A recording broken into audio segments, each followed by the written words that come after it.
Good evening, everyone. I'm just waiting for Danielle to pop up before we get started here. Hi, we still don't have a quorum, so we're gonna have to wait a few more minutes for people to sign on. Do we have people in the waiting room?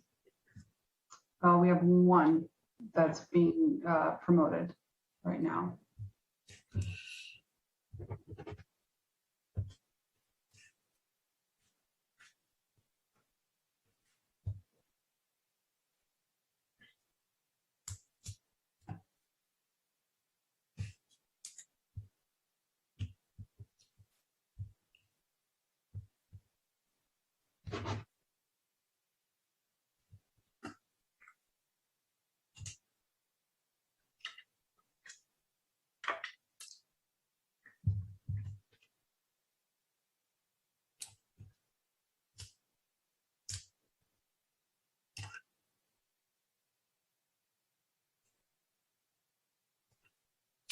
For those that are listening in, would we like to give our timeline of getting started at 6:05?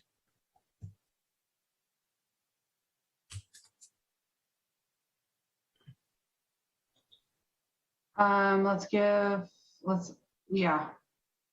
Okay. I might stretch it to 6:06. Okay, that's great. Thanks.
Chair Graves, we have quorum now. We're just promoting member Baldenegro over, and we will have enough members.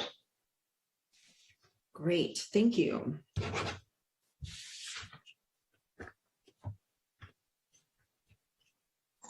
With a minute to spare. Thanks for that countdown clock.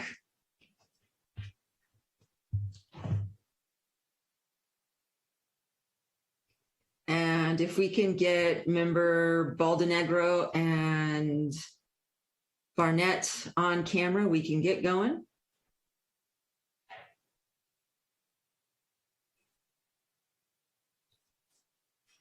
Thank you. Good evening, everyone. I am calling to order the Community Advisory Board meeting for August 25th. And Danielle, would you like to do roll call? Yes. Member Barnett? Here. Member Baldenegro? Oh, he's here. Okay, I'll move on. Member Harper is absent. Here, sorry, here. Thank you. Member Rom. Here. Member Richardson, I don't see her. Member Roberts. Hello, here. Member Square, not here. Member Steffi. Here. Member Tornado. Thank you. Vice Chair Inocencio. Here. Thank you. Chair Graves. Here. All right, let the record show all members are present except for members Harper, Richardson, and Square. Thank you. Now, at this time, we'll go to public comments if there are any.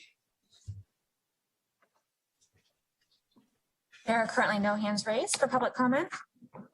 Thank you. And I would like to make a change in the agenda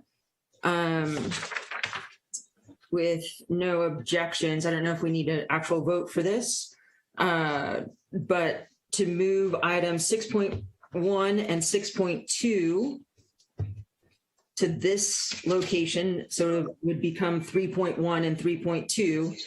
And then the remainder of the agenda would become approval of minutes, item number 4, cab announcements will be 5, staff updates will be 6, and the standing agenda item and will be, those two items will be 7.1, 7.2. Future agenda items will be 8 and adjournment will be 9. Do we have any objections? Seeing none, we're adjusting the schedule so that we can move forward with our presentations. And with item number 3 and 3.1, Vice Chair Inocencio will be facilitating.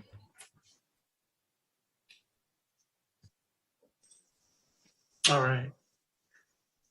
Thank you. So I'll probably be needing just a little bit of help to get this going. But okay, so we're starting at item 3, which is just moved to presentation by the Santa Rosa Fire Department, right? All right, cool. So I think, Danielle, you usually say a few words for each agenda item, right? Sure. We have Fire Chief Scott Westrop joining us this evening to provide a brief overview about the Santa Rosa Fire Department and the services they provide for Santa Rosa residents. Take it away, Chief. Thank you, Danielle, and good evening, Chair Graves, members of the board. Scott Westrop, I'm the Fire Chief for the City of Santa Rosa. And I was offered to come and present to CAB tonight on behalf of Office of Community Engagement. And what I want to do is just briefly, and I'm not going to take up a lot of your time, talk about the fire department a little bit, and then talk about some of the changes we've made, not only as a department, but as a city and as a response community since 2017, and then talk about some of our future vision and future goals that we are implementing. So Danielle, do we have a presentation to bring up? Thank you. That didn't translate over well. Next slide, please. All right. So the Santa Rosa Fire Department was established in 1894 as a full-time fire department, and we currently protect 180,000 or so community members within 44 square miles. So this is always a little bit confusing, and even my kids get a little confused on this. Is, you know, we work for the city, so we work within the confines of the city limits. We protect the confines of the city limits. However, we will expand and contract our response based on what's going on. So there's times we are the closest resource, so we'll push to the west. So we might be first due to, say, the Santa Rosa Country Club, where it's not actually our response district, but we respond via a computer-aided dispatching system. So it's whatever the closest resource is. So sometimes we might be first due out there, but it's not our actual response area. And then the yellow pockets you see within the city of Santa Rosa map there are Sonoma County pockets. And obviously Sonoma County doesn't have a fire department. There's Sonoma County Fire District. But we respond to those pockets because we're the first due, and we receive contributions based on that. The fire department's comprised of 3 bureaus. The Operations Bureau, which is what most people think of as the fire department. That's the fire engines on the street, the ladder trucks on the street, going to fires, doing the things that we all train to do. And we have a Fire Prevention Bureau, and our Fire Prevention Bureau is first class. They handle all of new construction inspections, ongoing business inspections, residential inspections, and really, and we'll talk about this more later, is delving into the world of vegetation management and those inspections and the responsibilities behind vegetation management, weed abatement, and home hardening. And then administration, which are really the unheralded heroes of the fire department. That's our administrative staff that runs the business of the fire department. And this is a business. We have a budget of $48 million between general fund and Measure O. And so we have a business to run, and our admin staff is absolutely outstanding, and that they keep the wheels turning while all of the firefighters are out doing the funner things. Next slide, please. So a little bit about us. The Santa Rosa Fire Department has 10 fire stations that are strategically located throughout the city limits. In each station, there's an advanced life support or paramedic engine company, which if you look on the right, that's the shorter wheelbase, just one driver, not two driver, pumping engine. We have two advanced life support or paramedic truck companies, which is the large aerial ladders that is on the top picture on your right. We have one on-duty battalion chief, which gives us a daily staffing of 39 personnel. Our total staffing for all three bureaus is 148 personnel, 148 FTEs. Last calendar year, we responded to just over 26,000 calls a year for service. And that's taking into account that the LNU lightning complex and the glass fire were considered single incidents in our reporting system. And obviously we were exceedingly busy at that time and had a lot of resources out, but the way we keep track of things, it's just counted as one resource. And this is the first time in the history of the fire department that our call volume actually declined a little bit. Typically we see a 2 to 3% growth in our call volume, but because of COVID and because the lack of, or the advent or really the acceptance of telemedicine and people not wanting to go to the hospital and not being on the streets and not out crashing their cars and all those things, we actually saw a slight decline in our calls for service, but we're already seeing a resounding resilience in that number this year. On top of the calls for service, based out of our Fire Prevention Bureau, we did over 3,000 business inspections or residential inspections, over 13,000 weed abatement inspections, and we've reviewed over 2,100 plans for new construction or remodel construction. On top of that, our personnel are responsible for over 30,000 hours of training a year. So that goes across all bureaus as well. Kind of talk about the pictures on the right, and this is where people get confused a lot, is the top is a fire truck, the middle is a fire engine, and the bottom one is a type 3 fire engine or a wildland firefighting engine. And I'll talk a little bit more about that later. We actually, part of one of our plans that we've instituted, we're receiving, we have one of those. We should be receiving the second one we've ever had this week, and then another one in January. So I'll talk a little bit more about that later, but just to give you some context and to put some cool pictures in there. Next slide, please. So the Santa Rosa Fire Department is what we consider an all-risk organization, meaning that we respond to everything. Typically, going back in history, Santa Rosa is known for their urban firefighting. So you put our crews up against anybody else in the nation on a structure fire, and we're going to hold our weight, no problem. We probably exceed most departments, but we've always been a good wildland firefighting department. And as we all know, particularly in the Santa Rosa and Sonoma County community, the wildland fires are a re-emerging threat. And I'll talk a little bit more about what that means here. But WUI is the wildland urban interface, which encompasses about 40% of our city. Our crews are trained in technical rescue. So that could be high angle rope rescue, low angle rope rescue, trench rescue, confined space rescue. We provide all those services. You see some pictures here of our swiftwater rescue boat, which can be deployed to perform rescues if we have if we need to put a boat in the water. If not, we can do it from shore. And then we have a Class 2 hazardous materials response team. And yes, we will rescue the cat out of the tree. But our theory is, our philosophy is that somebody calls 911 on their worst day, whatever that situation is, we're going to respond and we're going to resolve that situation. Next slide, please. So talk a little bit about the changing environment that we all live in. And I use the word environment in all of its contexts here. So to give you all a little bit of history here, and is between 1964 with the Hanley fire and 2017 with the Tubbs fire, the largest fire that we had within the city limits was 42 acres. And if you recall, that was the Lofty Perch fire in 2004, which led to the fireworks ban in Santa Rosa. So 64, the Hanley fire burned almost the exact same footprint as the Tubbs fire did. However, it took 3 days to happen, and there was nobody living both in the wildland urban interface, in the intermix, and really in some of the areas that burned within the city. So we really didn't have a major wildland fire in the city limits until we got the Tubbs fire. And as we've all seen and all are witness to, we've had this continual onslaught of destructive fires throughout the region. So prior to me taking over as the fire chief, there was really no drive there was a drive, but there was really no reasoning to change the entire risk matrix of a fire department over a single incident. And now that we see this continual onslaught, we're really trying to change what our risk matrix and response model looks like, and essentially what our business model looks like based on the new risks that we face. As an all-risk organization, we're always having to adapt. And so this is a big one, and changing your business model takes time and a lot of resources. The slides here, or the pictures here on the left, is obviously the Hilton up on Fountain Grove that burned, and then just a quick snapshot of the history of some of the fires in the area, from the Tubbs to the Glass to the Kincaid, and some of the ones in 2015 that were in Lake County and Mendocino County that kind of get forgotten as part of the change in what our environment looks like. Next slide, please. So we put this slide together to show that we're better, but we're not great.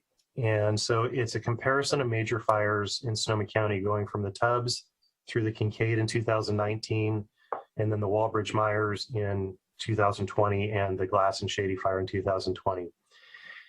And if you'll notice, the catalyst difference for me is, number one, it's the fatalities. Our mission is to protect life first, property second. And so if we look at the life values and how we've improved those lines, that's across the entire fire complex. If you look at the bottom, it's city specific. So within the city, we had 9 fatalities in the Tubbs fire, 0 in the Glass fire. And we'll talk a little bit more in the upcoming slides about what changes have been made to improve those things. But you'll also notice that the acreage went up. So while the fires are bigger, we're losing less lives, 0 lives, and we're losing less structures. Now, at the end of the day, I want the goal to be zeros across the board. That's the goal for all of us, right? But this just shows that the changes that we made are working, that we have these bigger fires, but we're losing less structures, we're not losing lives, and so we're making those catalyst improvements that we need to make. But eventually, I want this to be zeros across the board. Next slide, please.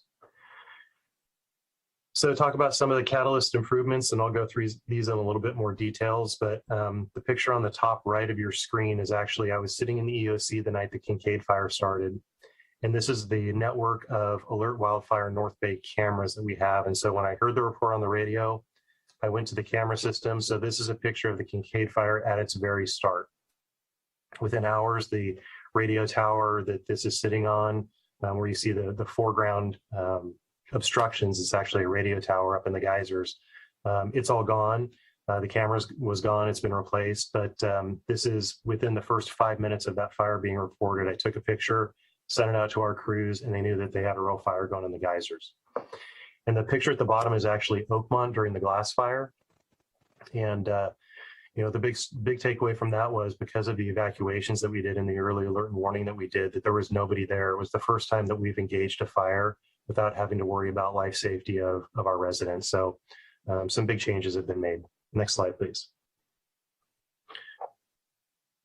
So talk about a little bit about early detection. I talked about the camera network system. You can see in the picture on the left, this is a picture of one of our wildfire cameras. You can see the fire damage in the blackened hills, but there's growth within that black line. So we use them a lot. They're expanding them. We're actually beta testing some AI software that will send it, and I get them all the time. And so we're trying to curtail this. The AI system learns when it thinks it sees smoke.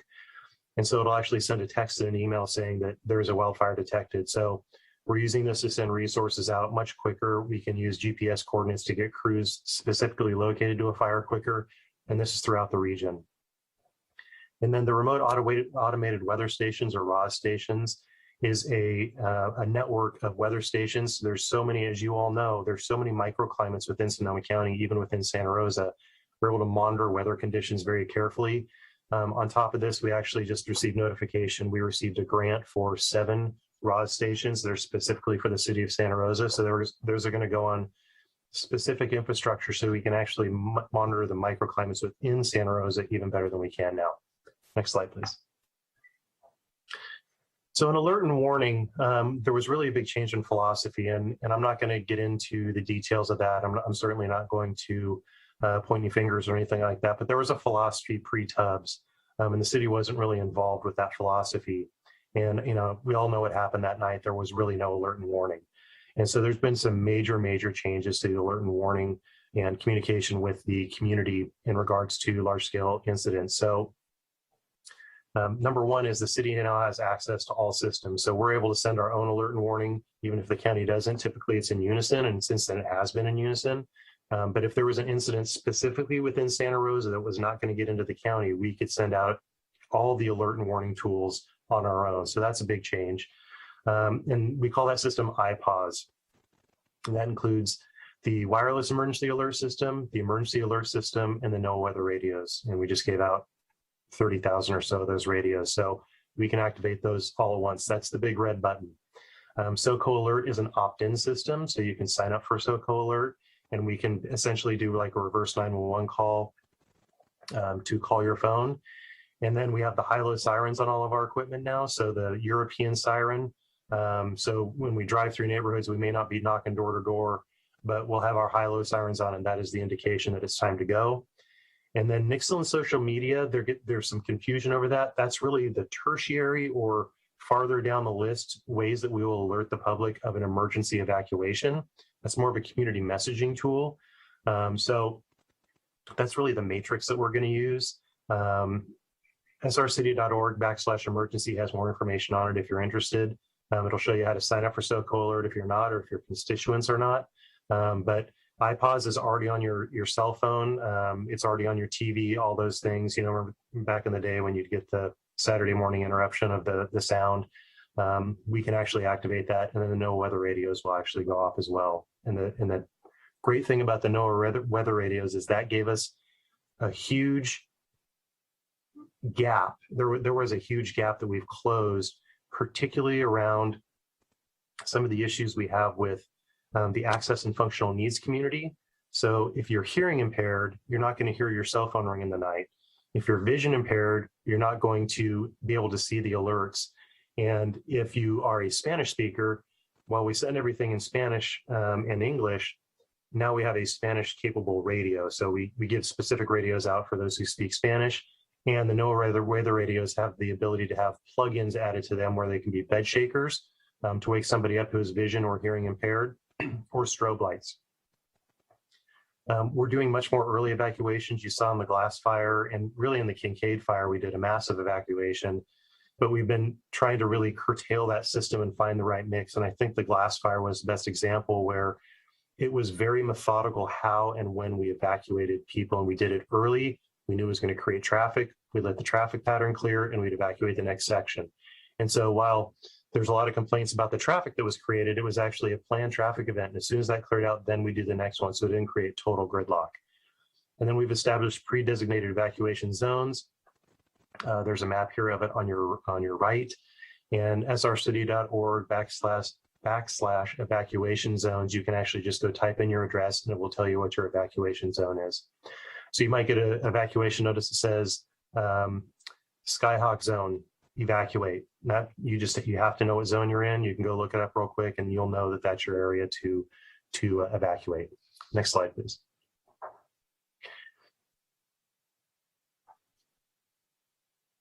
Next slide, please, Daniel. Oh, there we go. So, this is important, is the cooperation, collaboration. This is breaking down silos across every platform we can. So the 4 phases of emergency response are preparation, mitigation, response, and recovery. And it's breaking down the silos to where everybody's talking to each other and we're all on the same page. So the city's not doing something that different than the county's doing, or that Kenwood's doing, or the Sonoma County Fire District's doing. We're all on the same page. There's been huge enhancements to the federal, state, and local government cooperation and collaboration. We've been working with not only local partners, but state partners, participating with the mayor and other fire experts throughout the community on Friday for a roundtable with Senator Padilla. And so we're working in avenues we never thought we were before, but that's how we're getting legislation passed, both at the state and local level, to help us with things like wildfire management and personnel and stations and things like that. City managers and mayors are much more involved now. They have common meetings and they're all on the same page. Emergency managers are all now on the same page. The fire departments, I can pick up the phone and call anybody at any time and they're going to send help. The fire we had on Llano last week, on my way there, I called my CAL FIRE cohort. And I just said, you got any airplanes laying around? He goes, sure do. You want me to launch them? I said, yep. And that was the end of the request. And we had aircraft coming to that fire. In breaking down the silos even more, we've engaged nonprofit organizations to try to help us both on the front end and the back end of fires. And educational institutions are huge, not only for educating the youth of our community and members of our community who are in educational institutions, but also, I'm approaching my 50s. I'm not very technologically sound. I have a 16-year-old daughter who pretty much can work my phone for me, and that's about it. So reaching out to those who are have expertise in the future generations of firefighters. So we've been traveling to Stanford and talking to their environmental engineering classes. And we actually, right before COVID hit, we participated in, we brought our sim table down and showed them real time what a fire would look like. We showed them the Tubbs fire, and then we set a fire locally for them and said, okay, manage this. And then what it turned into was their project for that class was to build a new platform for alert and warning, for wildfire detection, for monitoring real-time situational awareness. And we were the judges to see who put the best project together. So it's putting that in the minds of the youth of America to make sure that they know that this is a need, and we put their good brains to work, because my old brain's not functioning on that level. Next slide, please. We've made a lot of operational enhancements, not only to Santa Rosa, but throughout the operational area. So when you see a red flag warning or a public safety power shutoff coming, we're upstaffing equipment. So we're putting more resources on the road. We use OES funding for some of that. We use county and OES funding for some of that. And what that does is it puts more fire engines on the street, more boots on the ground. So if we do get a start, we're going to attack it very aggressively and keep it as small as we can. Santa Rosa doesn't start a lot of fires, we end a lot of fires, and they come here. So more boots on the ground. We're out doing community engagement during that time. We're talking to the community. We're on patrol. And if something starts to come to Santa Rosa, we're going to put a line of defense across that thing and keep it out of our town. We now have a county all-call, which we never did before. That's the big red lever in dispatch to call every single resource that's available to a certain location. I'll talk more about our community wildfire protection plan and vegetation management program here in a couple slides. We've implemented a wildland resiliency and response strategic plan. And what that is we took a look at, without adding fire stations, which are very expensive, and without adding personnel, which are very expensive, how can we make ourselves better within the city of Santa Rosa? We came up with 6 strategies that go anywhere from legislative action to capital and non-capital items. This was funded out of the PG&E Settlement Fund by council, and we've actually made some pretty vast improvements to our fleet via that. We have the 2 Type 3 fire engines, which would be the second one or the first one in from the pickup truck there. So we're adding to our fleet with more wildland capabilities. We changed our personnel's gear. We're changing our staffing models. So it's really that point in time count of what the fire department looks like and how we can make improvements. And then now we have access to OES's fastest system, which is a night flying aircraft that can give us real-time data right to my phone or to my tablet or to my computer to give us a real-time image of what's going on. This was Catalyst during the glass fire.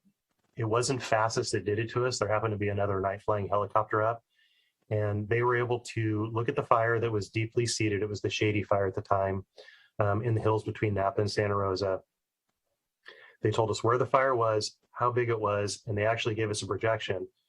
And the story is they came over the radio and said, fire's 500 acres, extreme rate of spread. It's going to be to Howarth Park in 4 hours. And I looked at the fire chief at the time and I said, this guy's lost. He doesn't know where he's at. He's got the wrong park. He must mean Sugarloaf or something like that. And so we're all like, he might be wrong, but we're going to plan for it. And sure enough, it was right on the money. So that was huge for us to be able to put the right resources in the right place at the right time to limit the damage. Even though, again, we had a 5 mile wide fire front coming at us at 75 or 80 miles an hour. We had more resources in place at the right time. So between FASIS and the other resources that the state's added, we definitely have more capability to spot things, particularly at night, and give us real situational awareness. Next slide, please. And then community engagement for us has really changed. It's not only how we communicate with the community, but how the community is engaged with us and the fire service in general. So changes we've made is, one of my goals was really to bridge the digital or generational divide. So we can't depend solely on high tech.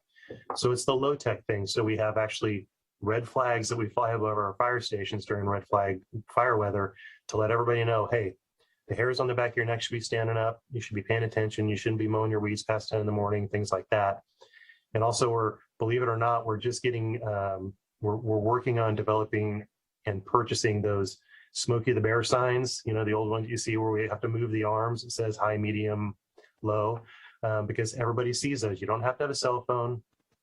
There's colors there. So it's language independent. So it's really bridging those divides and making sure that we're inclusive of all of our community members. There's a lot of other things that we're doing. One thing I'd really like to push to this group in the essence of time is we've developed a new website that came out of our vegetation management funding. It's srcity.org/wildfire ready. And it's a central landing page for everything that has to do with preparing yourself and your home for a wildland interface fire. So we've really been pushing that hard. There's a lot of tremendous resources on there, all the way down to what sort of landscaping you should put in or what kind of landscaping you should take out. So it's a great resource. And then really, the community's engagement has changed so drastically. And it's really, I give the community more credit for the improvements that we've made throughout the entire system more than the fire department or the city or the county. The community is very much engaged. You're part of that. When that red flag weather comes, the wind starts blowing, it gets warm, it gets dry.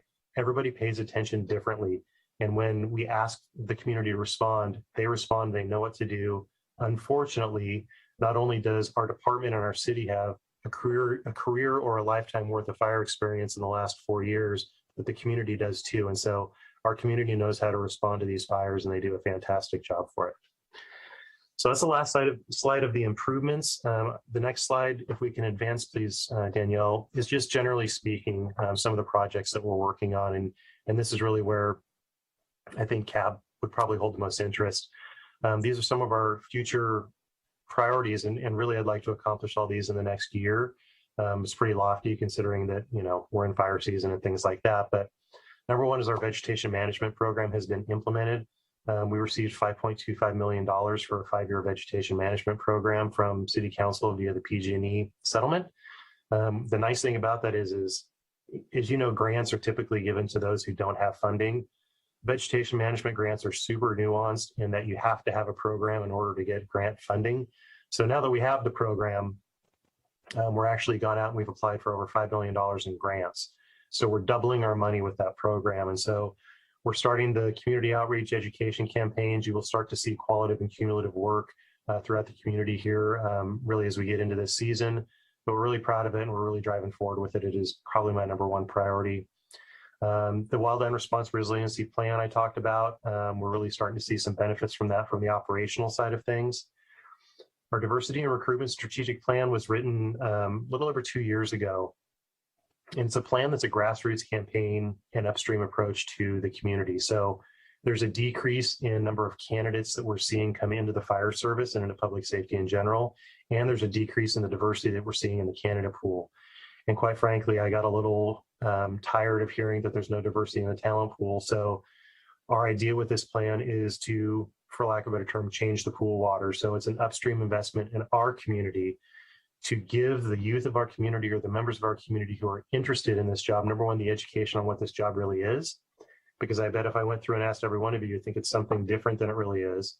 And then give them the tools to be successful in that endeavor. So we're still getting high quality candidates who are qualified, yet we're growing them from home. So we're engaging kids much younger. We're engaging civic groups. We're engaged across the board to make sure that the diversity of the fire department matches the diversity of the community. And this is not to, and I'll be very clear, this is not to get more funding. It's not to get more people. If I end up with 15 firefighters at the end of the day, 15 of them are going to match the diversity of this community. So it's a long-term upstream approach, but we're proud of it. We're working with the SEED Collaborative throughout the city to improve that plan. They're going to take a look at it and give us improvements and ways to go, but it is definitely a focus and it's definitely culturally embedded within the organization to improve that. And we're already starting to see some benefits return on our investment there. I talked about our change of business model. Again, this takes time and effort and resources, but we're really trying to switch from this urban fire department to a wildland fire department, to reacting to all the different threats that exist within our community so that we can serve the community with exemplary service like we always have.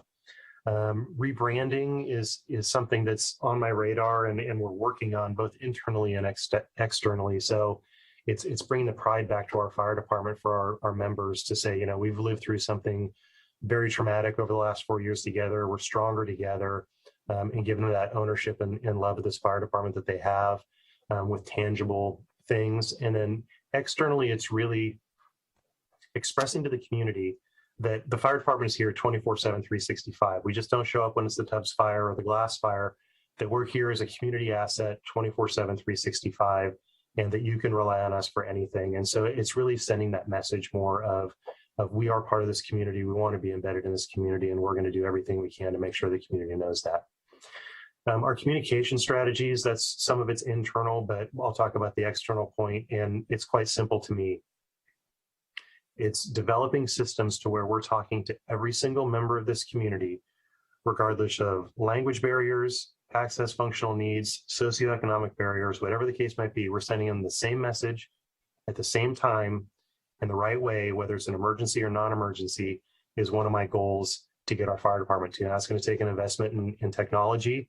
And I really think we can get there, but that's definitely one of our goals, is to change to where we are talking to everybody at the same time with the same message. And it's very important that we do that to make sure that we are not leaving anybody out of the emergency and non-emergency messaging.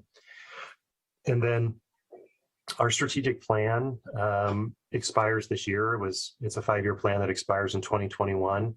So that means that our last plan was written in 2016. And I bet you can guess by the end of this presentation that the world has changed dramatically.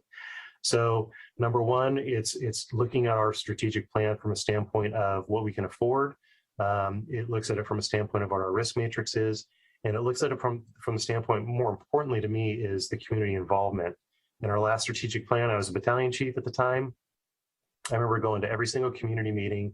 And I believe, if I recall, the total number of people that came to 4 community meetings was about 42. And a lot of those were the same people over and over. Now, my guess is, and I think it's a pretty safe guess, is that community involvement in a strategic plan for the fire department now is going to be much more well-received and much more well-attended. So I want this to be a community-based approach to developing the future of the fire department. I think that's vitally important. There's going to be a lot of great ideas out there that are going to be nuanced to neighborhoods or areas. We're going to have to muddle that through and make it into a strategic objective. But I think we can get it done, and I'm looking forward to seeing what that looks like on the other side. So hopefully we'll have, I'm working on the scope of work for that right now. So hopefully we'll see that by the end of this calendar year. So with that, sorry, I meant to be quicker, but you got me all excited. So I'll turn it over to you for any questions that you might have. Thank you, Chief. And I will turn it over to Jorge to facilitate questions, the board members, as well as public comment. Before I do that, though, if we have any CAB members still in the audience and not on the screen, please raise your hand so we can promote you over. Thank you.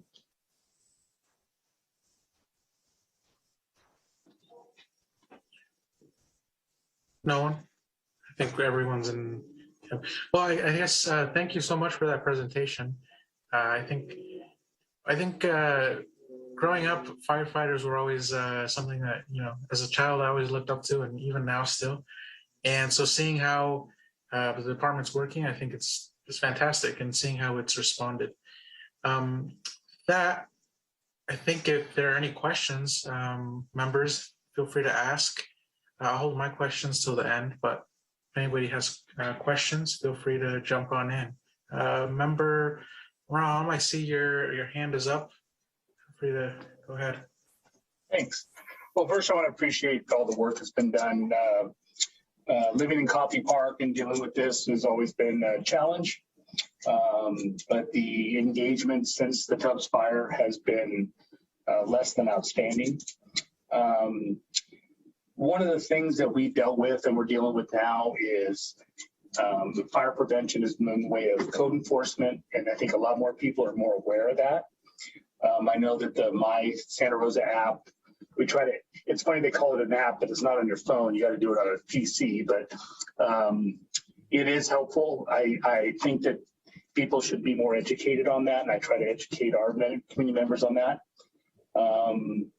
But more importantly, inspectors and the quality of inspectors and the amount of inspections that need to take place. I mean, coming from an electrical background, I understand with solar and battery backups, there's a lot of discussions going on with that. And it sounds like there's a long lead times for a lot of that with the reach goals that the city is trying to work with and stuff.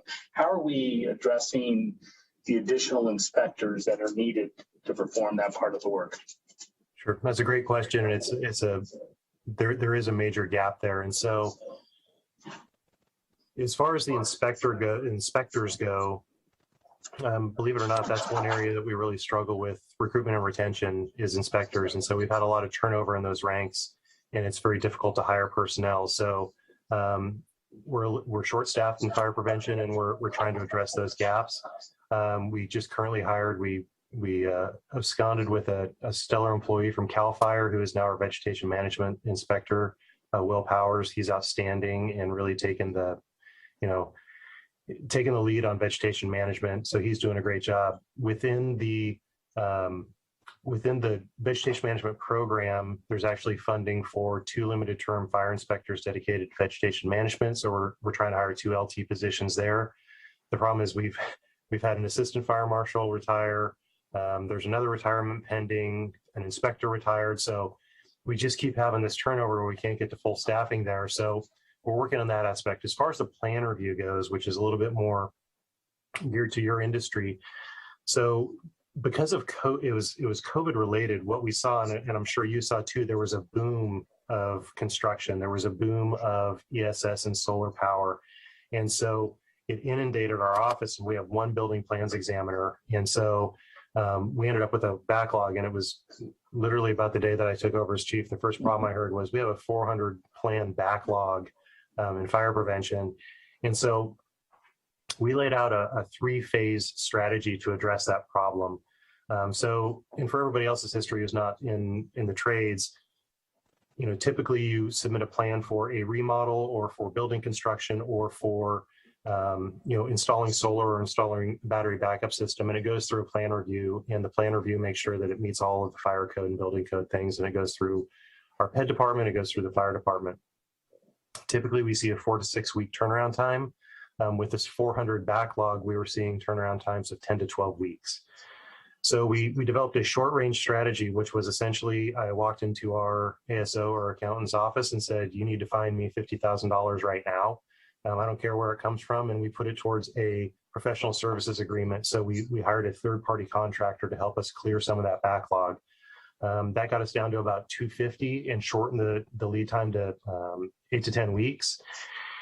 Medium-term strategy is I've requested another tranche of PSA money out of the PG&E settlement to extend that contract and add more contractors to it to try to shorten that time even more. And then the third phase is, as part of vegetation management, we're hiring a second plans examiner, and the other inspectors will be able to fill that gap as well. So part of it's staffing, and part of it is fixing a problem that developed during COVID that we got behind the 8 ball, and we got so behind the 8 ball because of the boom in the industry.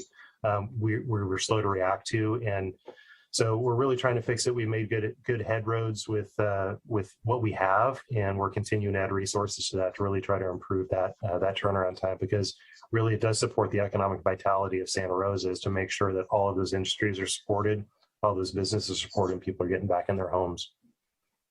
Great. Thank you very much. Member Roberts, see your hand up. Hi, Chief. Thanks for the presentation.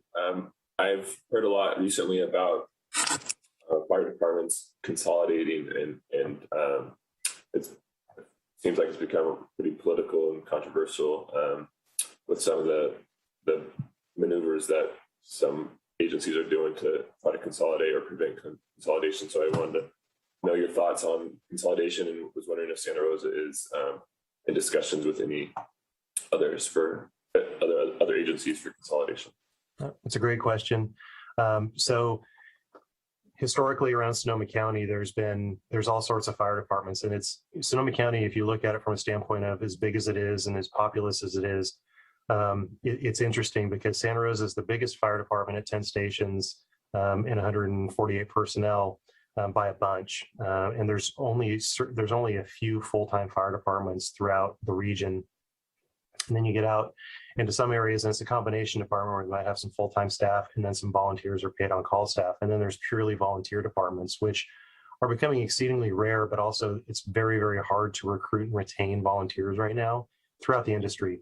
So I really think it's a generational thing, and I can get into a whole my whole sociology spiel on that. But anyway, so the goal of the county was to reduce the number of fire departments. There used to be 40 volunteer fire departments, and reduce that to where it was manageable. So everybody was, again, in that collaborative vein of being on the same page at the same time. So there's been a lot of consolidations.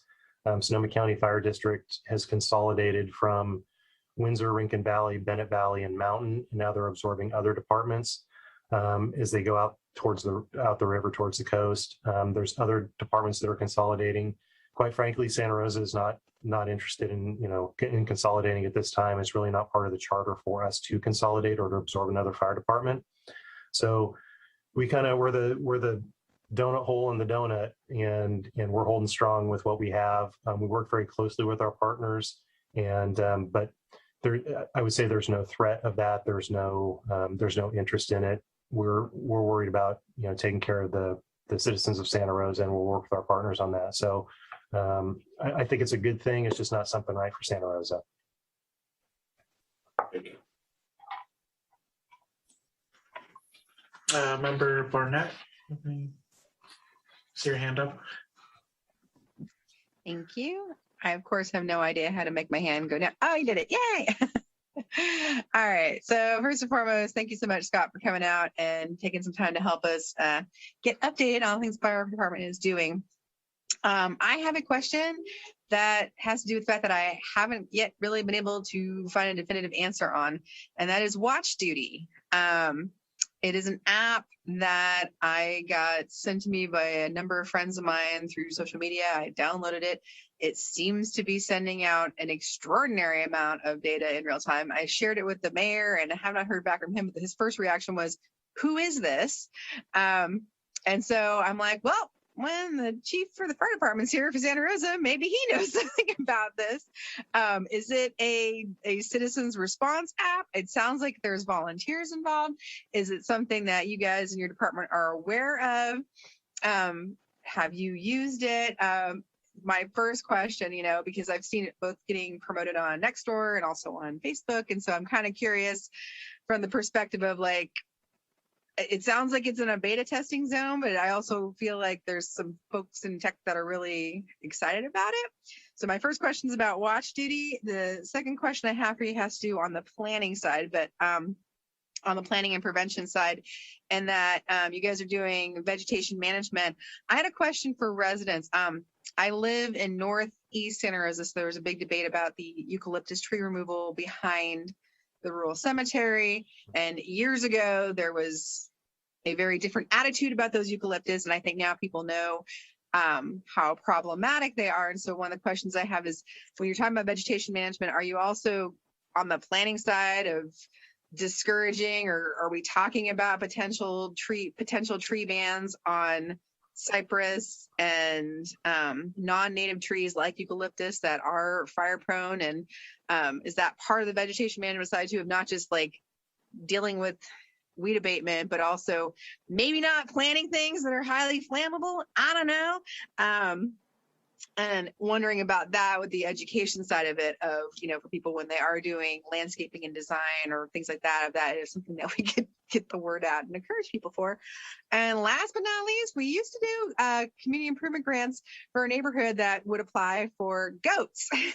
And it's a neighborhood right up above me, and they did a couple of grants for a couple of different years. Their properties are stationed right by key site, and they did a whole bunch of weed mitigation with goats. And I also wanted to know if that's something that could potentially be part of this campaign and weed management, and is that something that you might potentially could the fire department eventually have a goat fleet that, I would absolutely want them to be branded with hats and vests and the whole 9 yards. And I think that if we had a Santa Rosa Fire Goat Patrol, the entire city would want them in the parade, and they would be the most beloved goats of all the world. So just putting that out there, as a potential when you're talking about rebrands.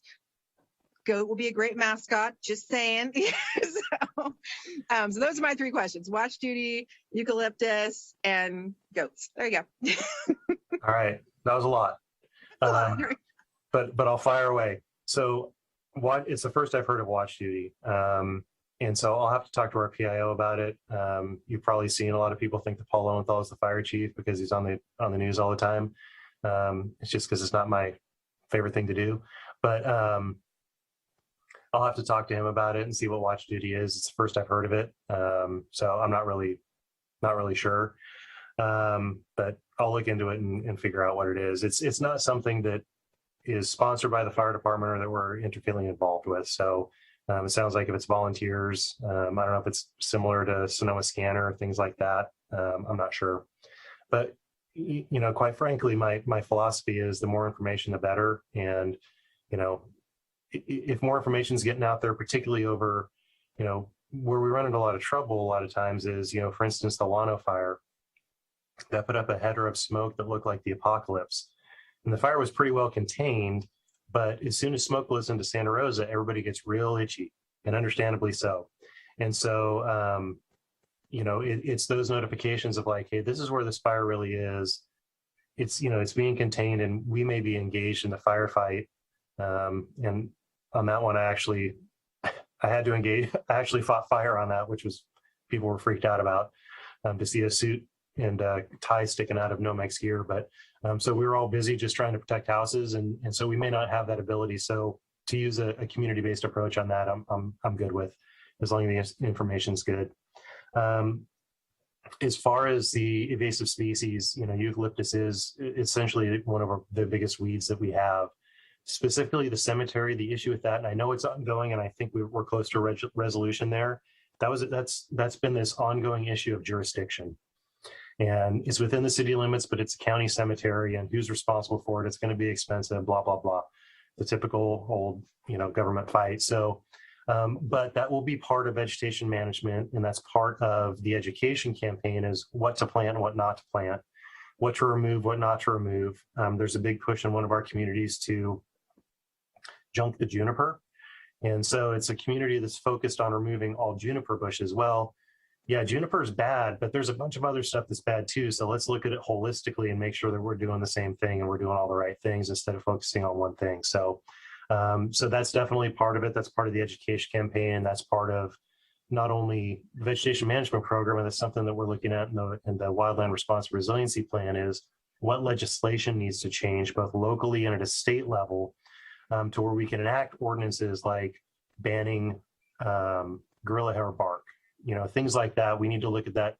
We need to look at, new construction. For instance, when I rebuilt my house, I didn't put wood fences up against my house. It's nowhere that's in code, but I really think that the fences were one of the biggest problems, and it was seen again on the glass fire. The fences are one of the biggest problems. So I've talked to the fire marshal, hey, maybe we should look at this. There's no flammable fencing up against the house, whatever the case may be. So we're looking at all those things, and that's all part of the plan. The goat thing is an interesting thing because what you said, and I don't know if anybody knows Paul Lowenthal, but he is the vegetation management director, or he's the guru here. And I told him he better go get him a staff and a hauler, because we're going to have the Santa Rosa Fire Department emblem on the side of a cargo carrier that's going to have goats in it. Those things are going to have vests that say Santa Rosa Fire on it, and he's going to be a shepherd. So, yes, it's something that we're definitely looking into. It's environmentally very sound. It's something that's outside the box, but we support the use of goats for HOAs or for Keysight's a great example. I mean, that hill, you can look up and pick that hill out at any time because it is bald, because those goats eat everything. So we support communities using it, but it's also something that we want to have as an asset. And so, I mean, it's in its infancy to look into that. But actually, we may end up with a herd of goats that we will shuttle to different locations and let them graze it off and call it good. So while you laughed about it, it actually is a conversation that we've had, and it's a direction that we're probably headed. So there will be Santa Rosa Fire Department goats someday, I would predict. Something I never thought I would say when I started this business 27 years ago, but here we are. Nice. You can buy them from the 4-H kids at the fair. Absolutely. Return to source. All right, so are there any other questions from our CAB members? If not, I have a few of my own, but seeing no questions so far. So I have just a few questions. One, you mentioned the challenges in your recruitment pool with diversity. What do you think the barriers are there, or why do you think there's a lack of diversity right now? It's a great question, and I can answer it. And it's an educated guess. I don't have any data to back this up, but what I truly think it is number one, we've been bad at it. We've always had plenty of applicants. I mean, when I first started, I would take tests at LA County with 20,000 other applicants for one job. So there's always been plenty of fire candidates. So number one, there's a boom in jobs. And so I think there's a generational divide. The desire to serve in the public sector is definitely down. And that's not only for the fire industry, it's not for public safety, that's across the board. You can talk to Serena, you could talk to Magali, anybody. We're having problems in the public sector. That's number one. And I have teenagers, so I can attest to everybody wants to be an influencer and make a quick buck. So it's like, it's not the way the world's going to work for y'all. So I think it broke my daughter's heart that day. But what I really think it is, it's a lack of education on what this job entails. So when you were a kid and you saw a fire engine driving around, did you think to yourself, boy, that takes 4 years of college and all this training and all this money and all these things to get into that position? I think that's the going rate is, an underserved youth in our community. You take a kid in Roseland, sees a fire engine drive by. A, they don't know what it takes to get there, and B, they don't know what the job really is. A lot of parents have that problem too, and I've talked to a lot of parents and spouses. I'm looking at somebody on the screen. Spouses that think the job is all tubs fire, it's all glass fire, when really the reality of it is it's 65% medical. It's a lot of cleaning. It's a lot of cooking. It's living in a family environment. So I think it's the educational component of what it takes to get this job and what the job entails that we've done a bad job of telling the story. So for instance, we have the greatest recruiting tool in the world right in our backyard. You could go to the Santa Rosa Junior College Windsor Public Safety Training Center and get everything you need to get hired with Santa Rosa in 2 years, and you're going to start making $90,000 a year. Now, if I tell that to a kid who is underserved youth in this community and tell them that, okay, that's the reality of it. Here's the reality of the job. I'm going to talk to your mom and dad about it and tell them what the reality of the job is. Then I'm going to put you in a mentorship program. I'm going to offer you an Explorer program, and then I'm going to give you a scholarship to go to school.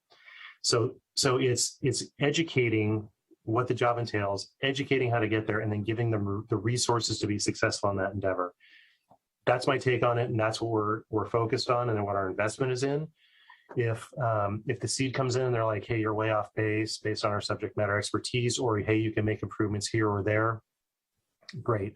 The same thing goes not only in the guise of diversity for ethnicity, but also for female firefighters. There's just not a lot of females that come into this industry. And so it's okay, well, why? And, talking to my daughter about it, she all of a sudden had all these questions. And, you're a parent, you don't talk about that kind of thing. And I had to sit down with her like, oh, well, this is what the job really entails. And you are absolutely capable across the board of doing all these things. You'll be better at it than me.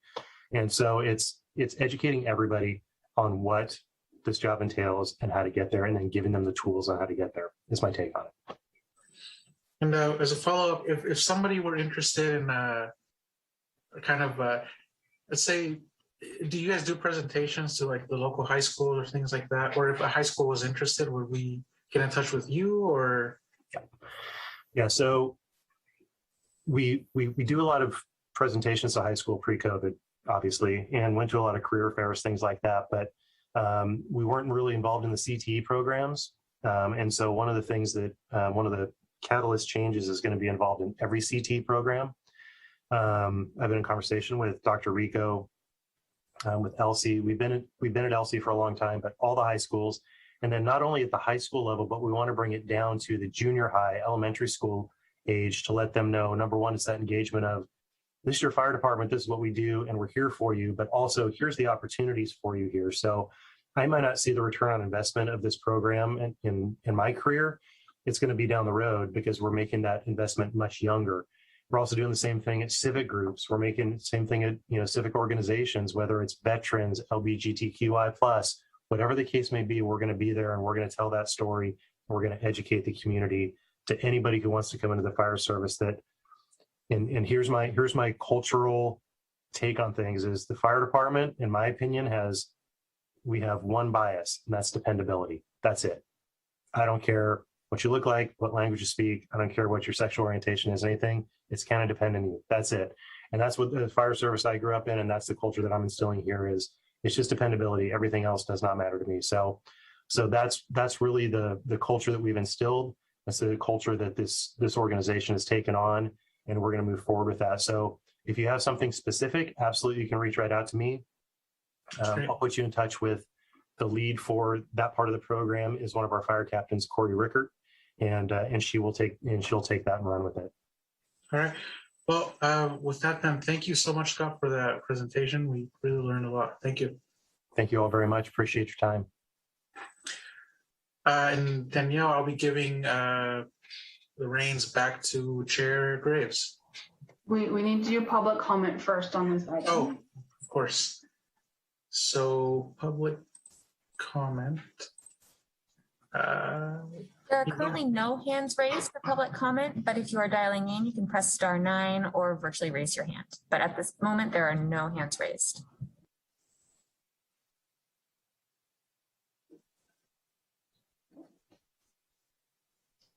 All right.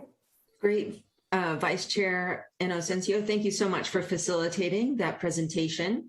And I wanted to make mention before Fire Chief Westrop goes, is that I'm sure you already know this, but so that everybody else knows this as well, the county has just awarded $500,000 from the PG&E settlement funds for SRJC wildfire resiliency workforce training. So that means that they will this grant will fund up to 3 years of wildfire workforce training for students beginning this fall. So our resource here locally for more of that in-house training at the SRJC has just been fortified, which is wonderful news. So just wanted to put that out there. It is on their website and SRJC's social medias today. So it's a great announcement. Thank you so much for your presentation.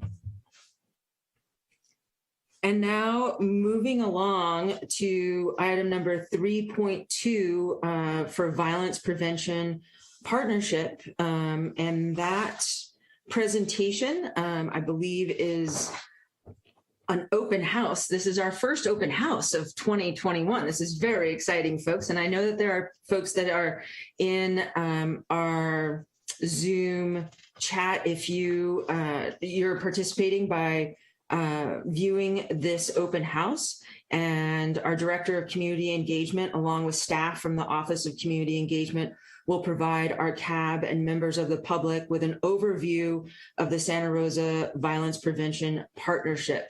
Lots of great information coming right up, and Magali, you are taking it away. Thank you.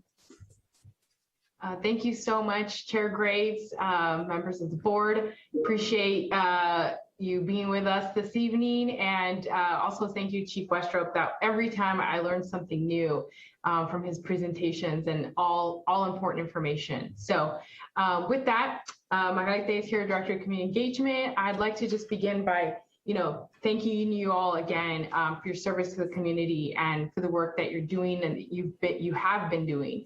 And we appreciate you taking on the role of representing your neighborhood and our collective community and ensuring our city council members receive consistent and firsthand feedback from residents' perspectives. So as trusted leaders, it's likely that you've heard concerns from our local residents about the recent violence in our community. We believe this violence is tied to toxic stress that can be prevented, and we'll get to some of the root causes in a few slides.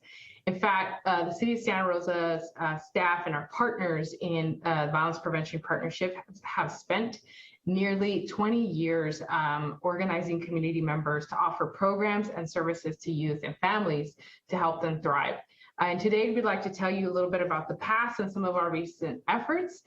Then we'd like to invite you to share your insights as we begin to craft our new plans for meeting current and future needs.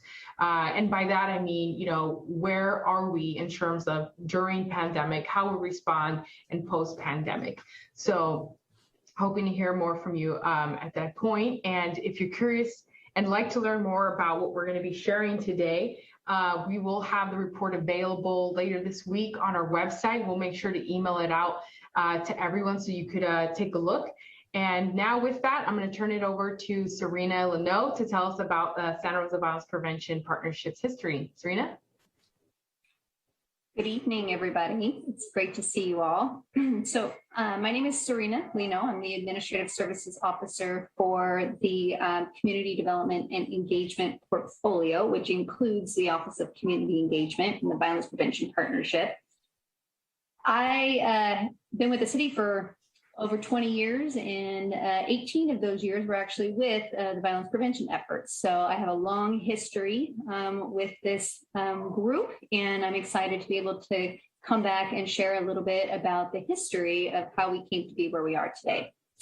So as you may recall, back in like the late 90s, early 2000s, our community was really experiencing a spike in violence, and particularly with youth and gang violence. And so right around 2002, we had a significant incident with Cinco de Mayo. Some of you may remember when folks flooded the streets, there was a lot of violence. And at that point, the city said, you know what, we really need to do something about this. And so at the time, then Mayor Sharon Wright pulled together a group of community leaders and local partners to brainstorm and think through how can we really come together as a community and determine what strategies we would need to do to help curtail any further violence. So that's why we wanted to emphasize the fact that this is citizen-led, because from the very beginning, it was community-led, community-driven, and I think that's really where the power is of the partnership and how we've been so effective over all these years. So as I mentioned, the City Council initiated this planning group. We held several listening sessions and planning sessions, and to really understand what was going on in the community, and then ultimately determine what those strategies would be to address and actually do something meaningful in the community. So ultimately what was born was, at the time, the Mayor's Gang Prevention Task Force, now Violence Prevention Partnership. And I'll talk a little bit about that change in a future slide. But what really stood out was that if we were going to be effective, we needed a dedicated funding source in order to be successful. And that was where Measure O was born. And so we capitalized on all of the community interest and efforts towards making this difference. And we invited the community to help us design what we needed to fund. And so we were very fortunate. So in 2004, voters passed Measure O. It's a 20-year tax initiative, and by an overwhelming, I think 67%, I want to say, which is actually pretty substantial since this is a special tax. And then what that means is it's dedicated funding to it for a very specific purpose. Next slide, please. So here's a little bit of a timeline of what we've done in the nearly 20 years that we have been doing this. So as I mentioned, in 2002 was where the first initial conversations were happening. 2003 is when the Mayor's Gang Prevention Task Force was actually formed. 2004 was when Measure O was passed. And then it took us a couple of years to really get everything figured out, get things going. And in 2006 was when the Choice Grant Program was born. You'll hear a little bit more about the Choice Grant Program in just a bit, but that was really where we started to invest dollars in the community. 2008 was when the first strategic plan was developed, and that's where we took all of the collective interest, and we got the ball rolling. And we've always said it's like building a bicycle while you're riding it, because at the time, gang prevention was still a very new concept. And so we were trying to figure it out. We were learning from partners across the state. We're members of the California Violence Prevention Network. And ultimately, that all led to the creation of the strategic plan. So we had to educate ourselves and inform ourselves about what was really evidence-informed practices to make these strategic investments in the community. So then fast forward 2012 to 2016 was when we said, okay, we need to evolve. We need to further these efforts and we need to continue to grow. And then we said, you know what? The Mayor's Gang Prevention Task Force served a purpose in the early days because it was truly a task force. It was like, get in, let's figure this out. And then we realized that it became a barrier. The name itself became a barrier and it wasn't as community friendly. And so we went through this extremely comprehensive process, again, citizen-led, community-driven, because that was really our core. And that's, again, how successful we have always been. And so we really wanted to embody that. And so we did this comprehensive community process and ultimately rebranded ourselves as the Violence Prevention Partnership.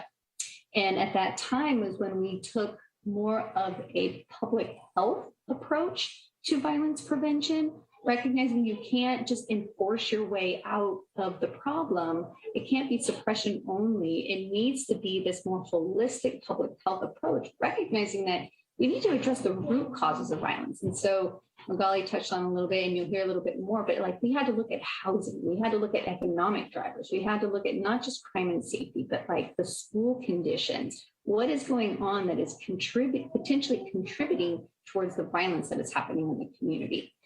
And so a year later was when we created the Community Safety Scorecard, which is really grounded in what is known as the root causes of violence and in that public health approach. And because the idea behind the scorecard is to develop metrics for us to measure the work that we are doing to see if whether or not the work that we're doing is having the impact that we are intending. So the scorecard helps us to identify several different indicators, and you'll hear a little bit more about that, but that really became the core foundation for how we measured our efforts moving forward. Next slide, please. So a little bit more about Measure O specifically. This is a hot topic for us because we're coming to the end. It's kind of shocking. I was there in the very beginning. It's like, oh, we have 20 years. We got plenty of time. Well, that 20 years is right around the corner. And so we're at a point where we really need to focus in on what we're going to do moving forward. But just to understand what Measure O is now. So it's a public safety tax measure. And as I mentioned, passed by voters in 2004. It's a 1/4 cent sales tax. And so it generates an estimated $7 million a year in revenue, but that really does ebb and flow depending on how well the community is doing from a sales tax perspective.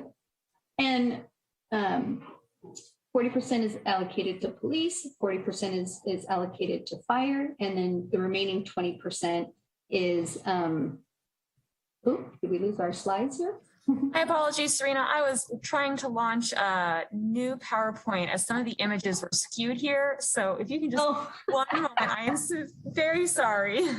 No worries, no worries.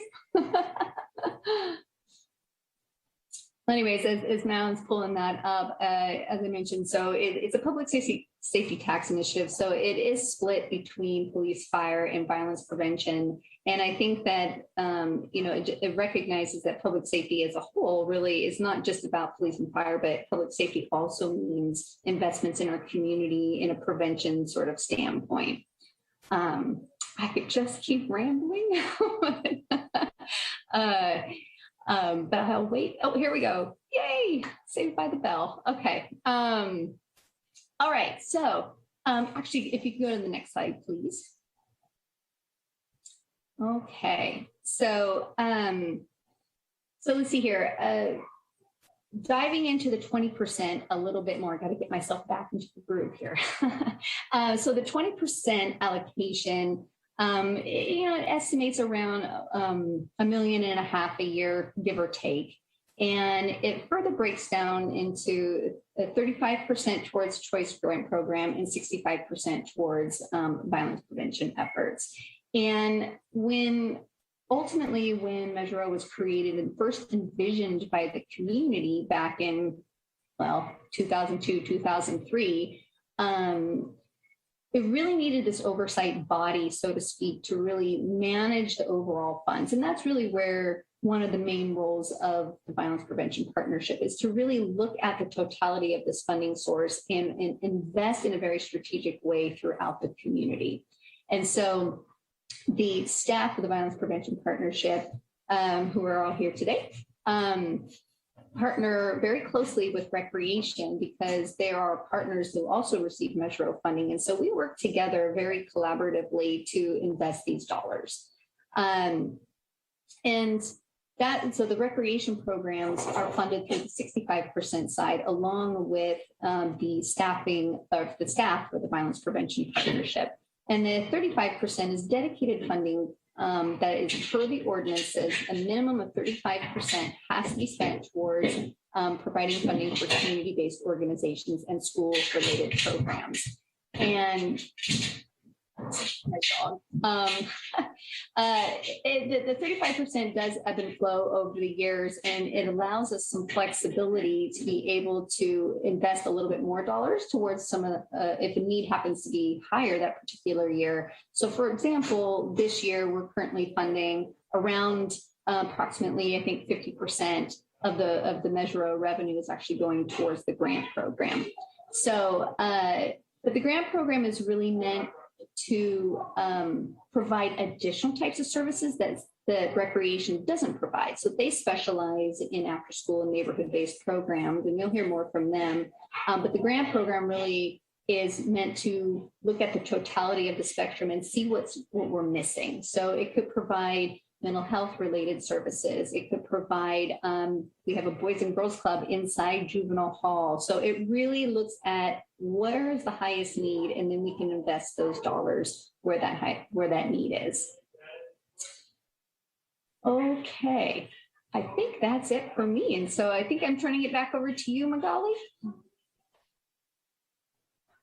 Thank you, Serena. So on this slide, we really just want to focus in on the toxic stress, as well as other factors that can lead to eruptions and violence in our community that we've unfortunately seen recently in our neighborhoods. And as a matter of fact, our violence prevention operations team today was participating in a trauma-informed care workshop led by Hannah Institute, where we talked about not only ACEs, but a new a world that I learned about was positive child experiences, right? And what is it that we need to counteract some of these, the ACEs and the effects of ACEs and the trauma. So as you all know, Santa Rosa residents have experienced several overlapping crises that contribute to the toxic stress. The fires alone have created trauma for youth all the way to elders in the community. I mean, I'm sure everybody knows, young people who have very strong reactions, when they hear sirens, when they hear or they smell smoke, and adults as well. So with the pandemic impacted employment, schools, childcare, and housing, in addition to creating isolation and causing some residents to lose some of the services. So the pandemic really revealed, and what we've heard everywhere is that it revealed more needs in the community than we'd ever heard about before. So our community has gone through some very difficult times, but fortunately, we are a strong community and we have dedicated leaders such as yourselves on the CAB here who've been working diligently to help heal our community in the many ways and the work that you all do. So at this point, I'd like to introduce our team, our city staff that's let's see, our city staff. Can we go to the next slide, please? Okay, so these are the folks from the Violence Prevention Partnership, many of which you will hear from this evening. I would like Madeline to just take a quick second to, pull back the curtain. What do you look like? Because you are our tech extraordinaire and really just kind of a crucial piece. Can you say hi so your face, your bubble pops up? Hi, everyone. This is Madeline Brown. I'm the senior admin for the Community Engagement Department. It's so nice for everyone from CAB to see me, as I have been working with you all for just over a year, but all virtually, and I'm usually just a black square.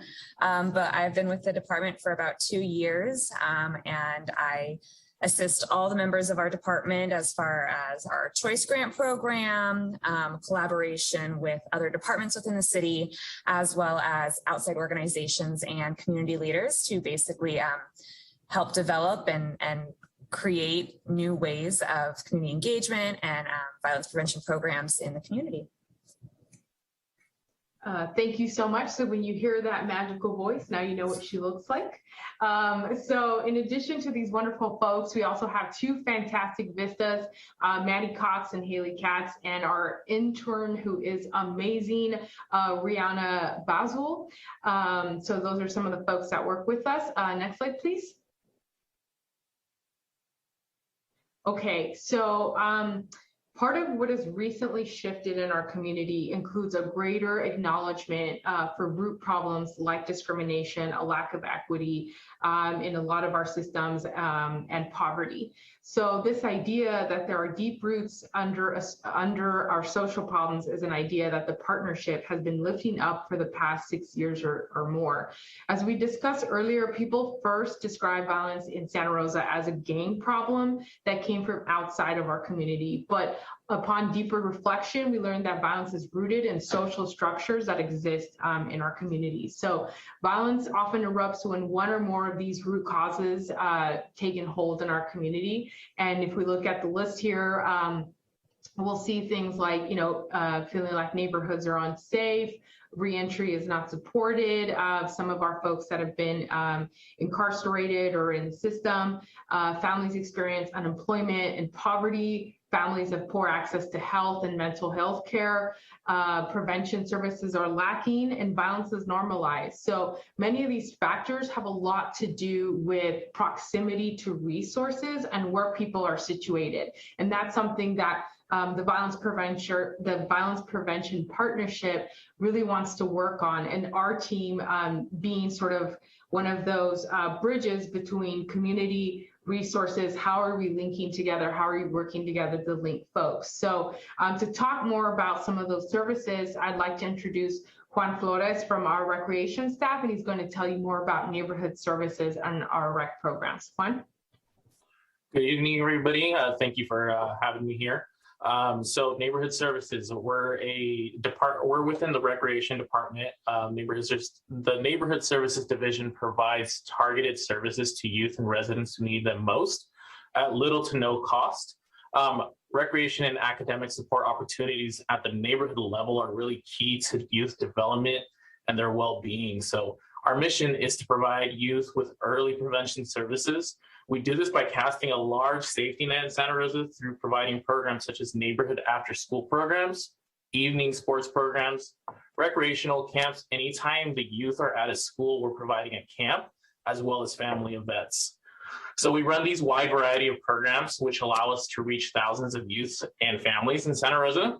When in our programs, our staff, our coaches, mentors build positive relationships with the youth and families, creating a space of trust, which will further enable us and our team to identify and provide a continuum of services where needed. So we tailor our approach to each youth based off of their needs. We often see youth grow within our programs from a young participant all the way up to high school as a volunteer, and at times, even as a staff member coming on board to further, help the community. In some circumstances, our programs may not be what is best suited for the youth or their family at that moment. And this is where the partnership between neighborhood services, the violence prevention partnership is really vital. So our ability to refer youth to the community partners allows for the continuum of services which best suit that family. So that is where it's key for neighborhood services and the violence prevention partnership to really work together. So our safety net is really bringing all the youth into the programs. And from there, some may just need programs within neighborhood services, but we have the opportunity to refer them for additional services. Thank you.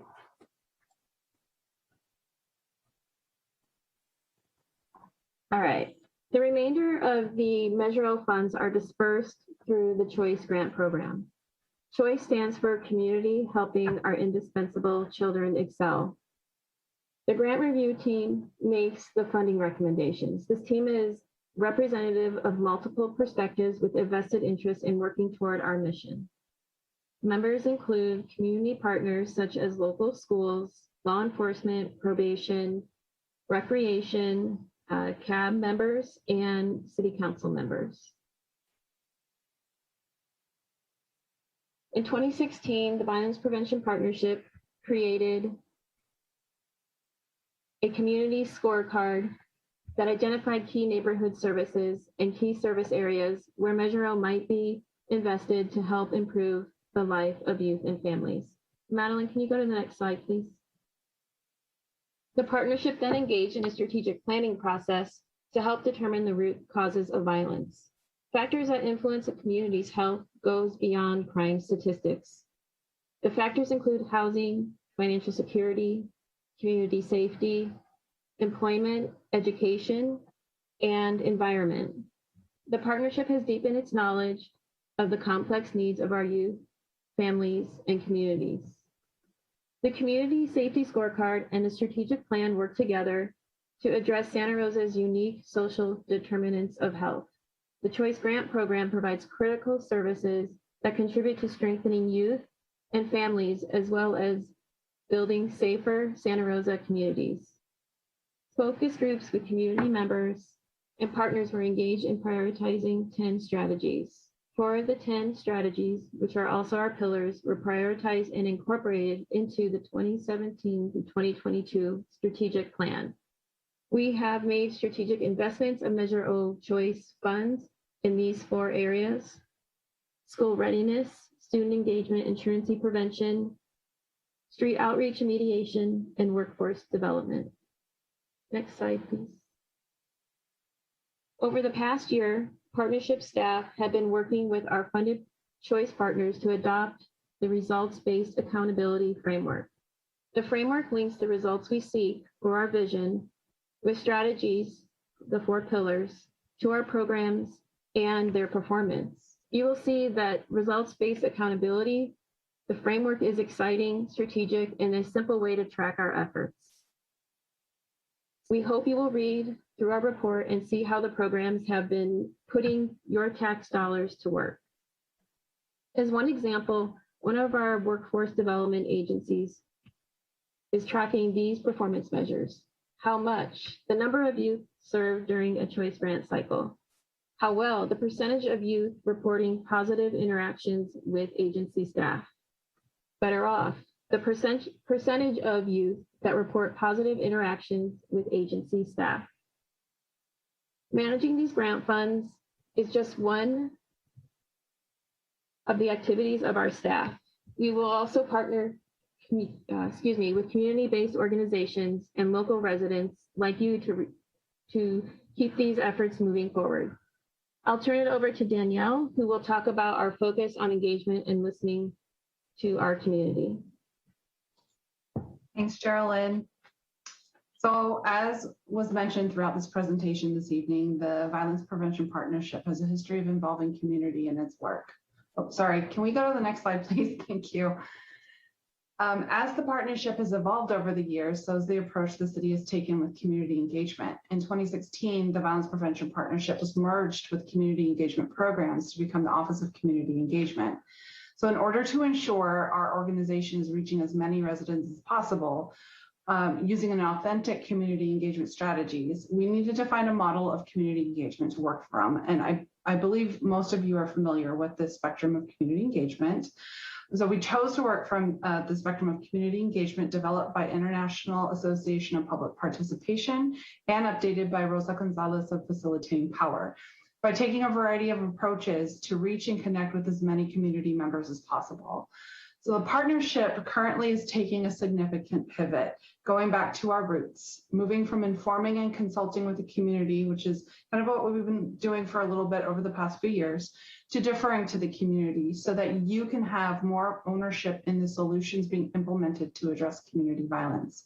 We have started this new approach with community listening sessions, which we held last year and hope to continue to hold as the pandemic allows us, and are including community members in the revisioning of the partnership and its strategies. And with that, I'm going to hand it over to Irma, who will lead you in a brief activity before we wrap up the presentation. Hi, everyone. I'm Irma, the new wraparound coordinator for the Violence Prevention Partnership. Thank you so much for being here.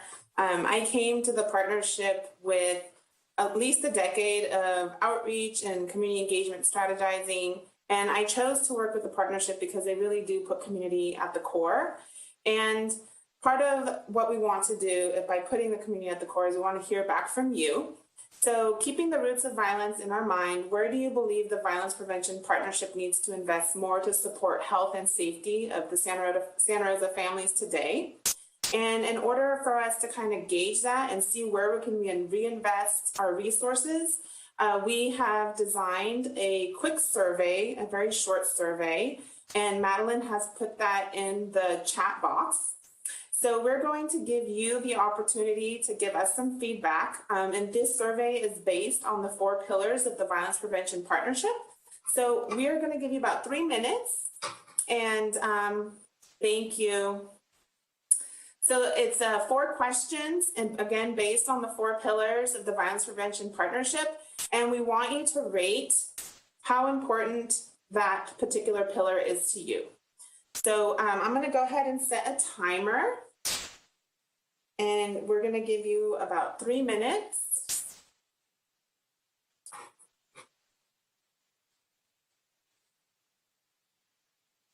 And if you are having a hard time opening up the link, please raise your hand and Madeline or our staff will provide some answers for you, help you out with that. And also if 3 minutes is not enough time for you to fill out the survey, we will also have this posted on our website.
All right, folks, we have about 1.5 minutes left to finish this quick little survey. And thank you so much in advance for your time and your input.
All right, well, just 3 minutes have gone by fast. Usually like a minute on Zoom seems like an eternity. So you have 7 seconds left.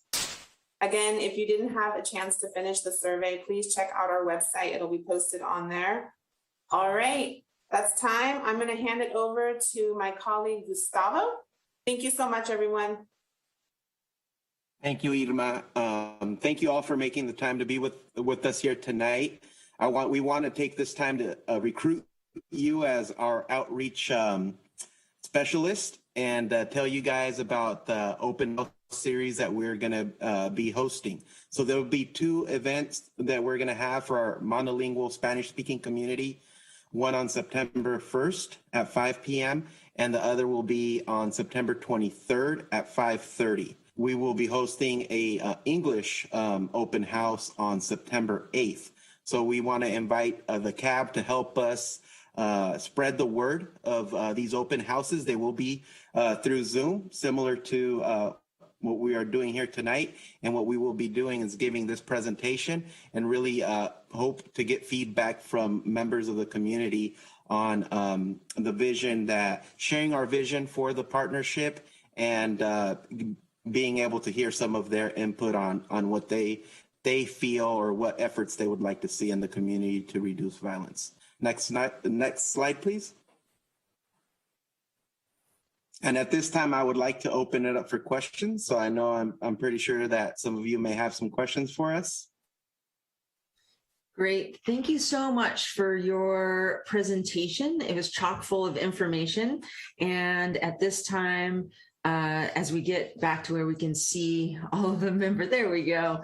It's great to see everybody's faces, and be able to facilitate questions from the CAB board members. If there's any questions, please raise your hand or wave at me and let me know.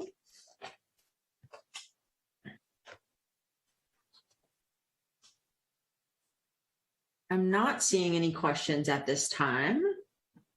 So we did a really good job then with the PowerPoint. It answered everybody's question. It was synchronized, it was coordinated, it was collaborative. It was wonderful.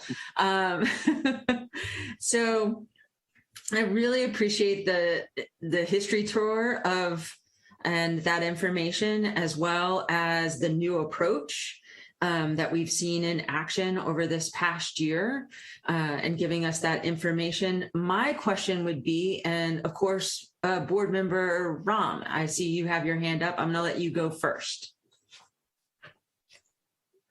Well, that was kind of a whoops, but I will ask a question then. So if this thing ends in 2024, is there a plan to continue to put it back on the ballot? Is it, because just looking at the 20-40-40 split of how you broke the percentages down, essentially it's 490,000 for the grants and 910,000 for the balance of it. I would imagine costs, and that's based on the $7 million you were saying. Is that what happens in 2025? Magali, would you like to take this question? Sure, and thank you for asking that question.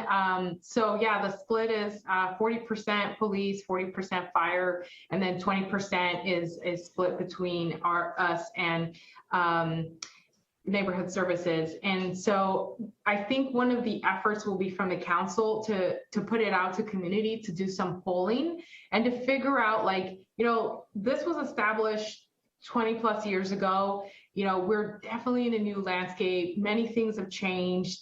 You know, we're just in a totally different space and mind frame. So I think we're going to do the polling to figure out, like, what is community looking for today? We want to gather information of, like, as we finish out this iteration of Measure O funding, what do you all want to see as we continue forward till, you know, the end of 2024? But I know that it'll be coming up that we will go out to community and ask community, you know, do you still want these percentages to stay the same? You know, how are people feeling in terms of, like, you know, getting taxed? At what percentage are people also willing to get taxed? If you are talking about, like, you know, fire mitigation efforts, right? I mean, no one is going to say no to that, right? Right. It's very necessary. So that's a great question. And I know the council will be providing further direction. Serena, I don't know if you want to add something to that. Actually, Yeah, just really quick, there was a council study session last week on this, on Measure O. So I was going to say, yeah. Okay. Yeah. I would encourage everyone to go and check that presentation out, because police, fire, and community engagement neighborhood services provided what that would look like if Measure O is no longer with us and that funding went away. It was a very eye-opening presentation. Yeah, Yeah, I would, I'm echoing that. And I know that the council has, they're putting it towards the long-term finance committee and a subcommittee specifically to talk about this a little bit more, because there is an interest in going back to the voters in 2022, which is just a real quick year away. And there's a lot to be done in that time frame, including, like what Magali was saying, around the polling and some sort of community process. We still haven't determined what that's going to be quite yet, but there will be an extensive community process. It needs to be, frankly. So as Danielle mentioned, I'd encourage you to look at the study session from last week because it was quite informative. We only talked about the 20% slice of the pie, but the impacts of police and fire will be detrimental as well. So all the more reason to have CAB support us and and help us moving forward. Thank you. Thank you for that question. Are there any other questions from the CAB members? So just a clarity, we're talking about the vote in 2022 potentially. So that would be June 2022. That is a fast timeline. I think November, maybe. I think, okay. Magali, I think if they're looking at November. Mm-hmm. Yeah, I think we are looking at November 2022. We do need some time to give ourselves the opportunity to educate community around, as Serena was saying, I completely forgot that I actually presented, last week on everything that would go away pretty much if Measure O was not in existence. But also with the opportunity of now we have In Response, which, Captain Cregan from our police department has talked a lot about, which is our version of Cahoots, right? I think communities reacted very well to that. And does community want more models like that? I think that's important information to capture. Definitely. So my question is around those 10 grants that are being given out. And I remember getting a violence prevention partnership presentation a little bit over a year ago, I believe. And some of those programs were named. And I just think that that's really important that, our newer members maybe hear some of those organizations that are being funded by those grants. Can we maybe get like the top 3 or 4 because they do amazing work in the community? I got you. So I actually I have all of my reports all around me. And so this report we'll be putting out on our website by the end of this week. But, we are working with SAY, so Social Advocates for Youth. They do work with us on workforce development, Conservation Corps North Bay. So when Chief Westrope was talking about generating this interest in young people, there are agencies, there are nonprofits who want to introduce young people to the trades. One program that we absolutely love to work with, we love to work with all of them, but the Boys and Girls Club has the REACH program, which is working with juvenile hall youth. And they did a really incredible thing recently where they sort of cross-collaborated. So there were some youth that worked with a couple of other agencies that built full functioning ADA bathrooms and showers for the homeless. And so these young people got exposure to, the trades, how to use tools, all of this really great, wonderful stuff. And through the RBA model that Geraldine was talking about, which is results-based accountability, we're trying to figure out how much should we do with the programs that we're working with, and are we better off? And specifically with this program, of 150 youth that participated in the club or the REACH program, 99% avoided incarceration while enrolled, which is really fantastic and really great, and speaks to the work that their program is doing. Thank you. Thank you. Wonderful news. And I loved seeing those photos of all the children in the PowerPoint presentation. That's what it really drives the point home that that's who we're touching, along with the families, along with, the older teens. And I see Irma here putting some of the other organizations there, Land Paths, LifeWorks, SAY, CCNB, which you mentioned, and the 4Cs, as well as the Boys and Girls Club with that REACH program. So I know that there's others as well, but thank you so much for that. And thank you so much for all of the work that this small and mighty team does. The ripple effects are enormous out in the community. So, just cheers for all of you, for all of the work that you do and for the differences that you make. And with that, we're going to take it to public comment. Are there any public comments or hands raised? There are no hands raised for public comment. All right. Well, thank you once again for the presentation. Without any further questions, I'm just looking just in case there's a late hand up for a comment or a question. It doesn't look like there is. So thank you all for joining us tonight and for making that presentation. I look forward to promoting your upcoming events in September. Thank you. And going back to our agenda now, with agenda item number 4 is the approval of the minutes. Those minutes are from July 28th, 2021, last month. And we were given a link to go and check out those minutes. Does anybody have any comments about the minutes? I see no hands raised. I had one tiny note. I don't even know if it's worth the ink to change it. But on item number 7.4, it was regarding the expertise subcommittee, and it stated expertise subcommittee needs TO new members. But I don't know if that's the number 2, or if it just needs more members or just needs every member that's not already on the other subcommittee to go over to the expertise subcommittee. I wasn't really quite clear what that meant. I will update it. Actually, I'll just erase it. It just needs new members. Okay. Thanks. All right. I don't believe that's enough to hold off on the minutes until next month. No. So if anybody would like to make a motion to approve the minutes with that one edit. I motion that we approve the minutes. Member Baldonegro. Thank you, Member Baldonegro. Is anybody would like to second? Second. Thank you.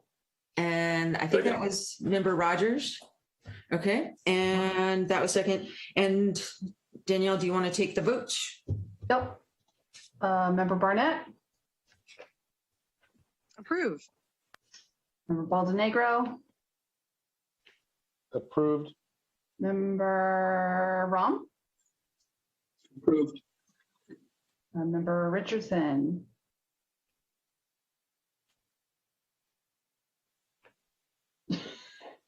Just give me a thumbs up. You're fine. Thank you. Member Roberts. Aye. Okay. Member Square. Thank you. Member Steffi. Yes. Okay. Member Tornado had to step out. Vice Chair Inocencio. Approve. Thank you. And Chair Graves. Approve. All right. Motion passes. Minutes are approved. Great, thank you. And agenda item number 5 are CAB announcements. This is a time when CAB members may share. Oh, sorry. Should I go to public comment on the minutes? Yeah. Do we have any public comment on the approval of the minutes? There are no hands raised for public comment. Thank you. And now moving along to item number 5. This is a time that CAB members may share community news of interest to the CAB as a whole. If you have any upcoming community events or other items of interest to the board, you can announce that now. Do we have any hands raised? I see. Oh, Member Ron. Yes. I'm talkative today. Just sharing that we Coffee Park's going to have a celebration on September 18th to kind of commemorate our park now that we can. And we've got all kinds of food trucks and goats, baby goats. And we have dog park costumes and parades and balloons and bubbles. And so it's supposed to be quite a community event. And just wanted to invite you guys all, if you are around. It's from 12 to 4. I will say at some point when I'm more in tune with this group and know all the rules and regulations, I'll tell you the permit process in the city of Santa Rosa needs a lot of work.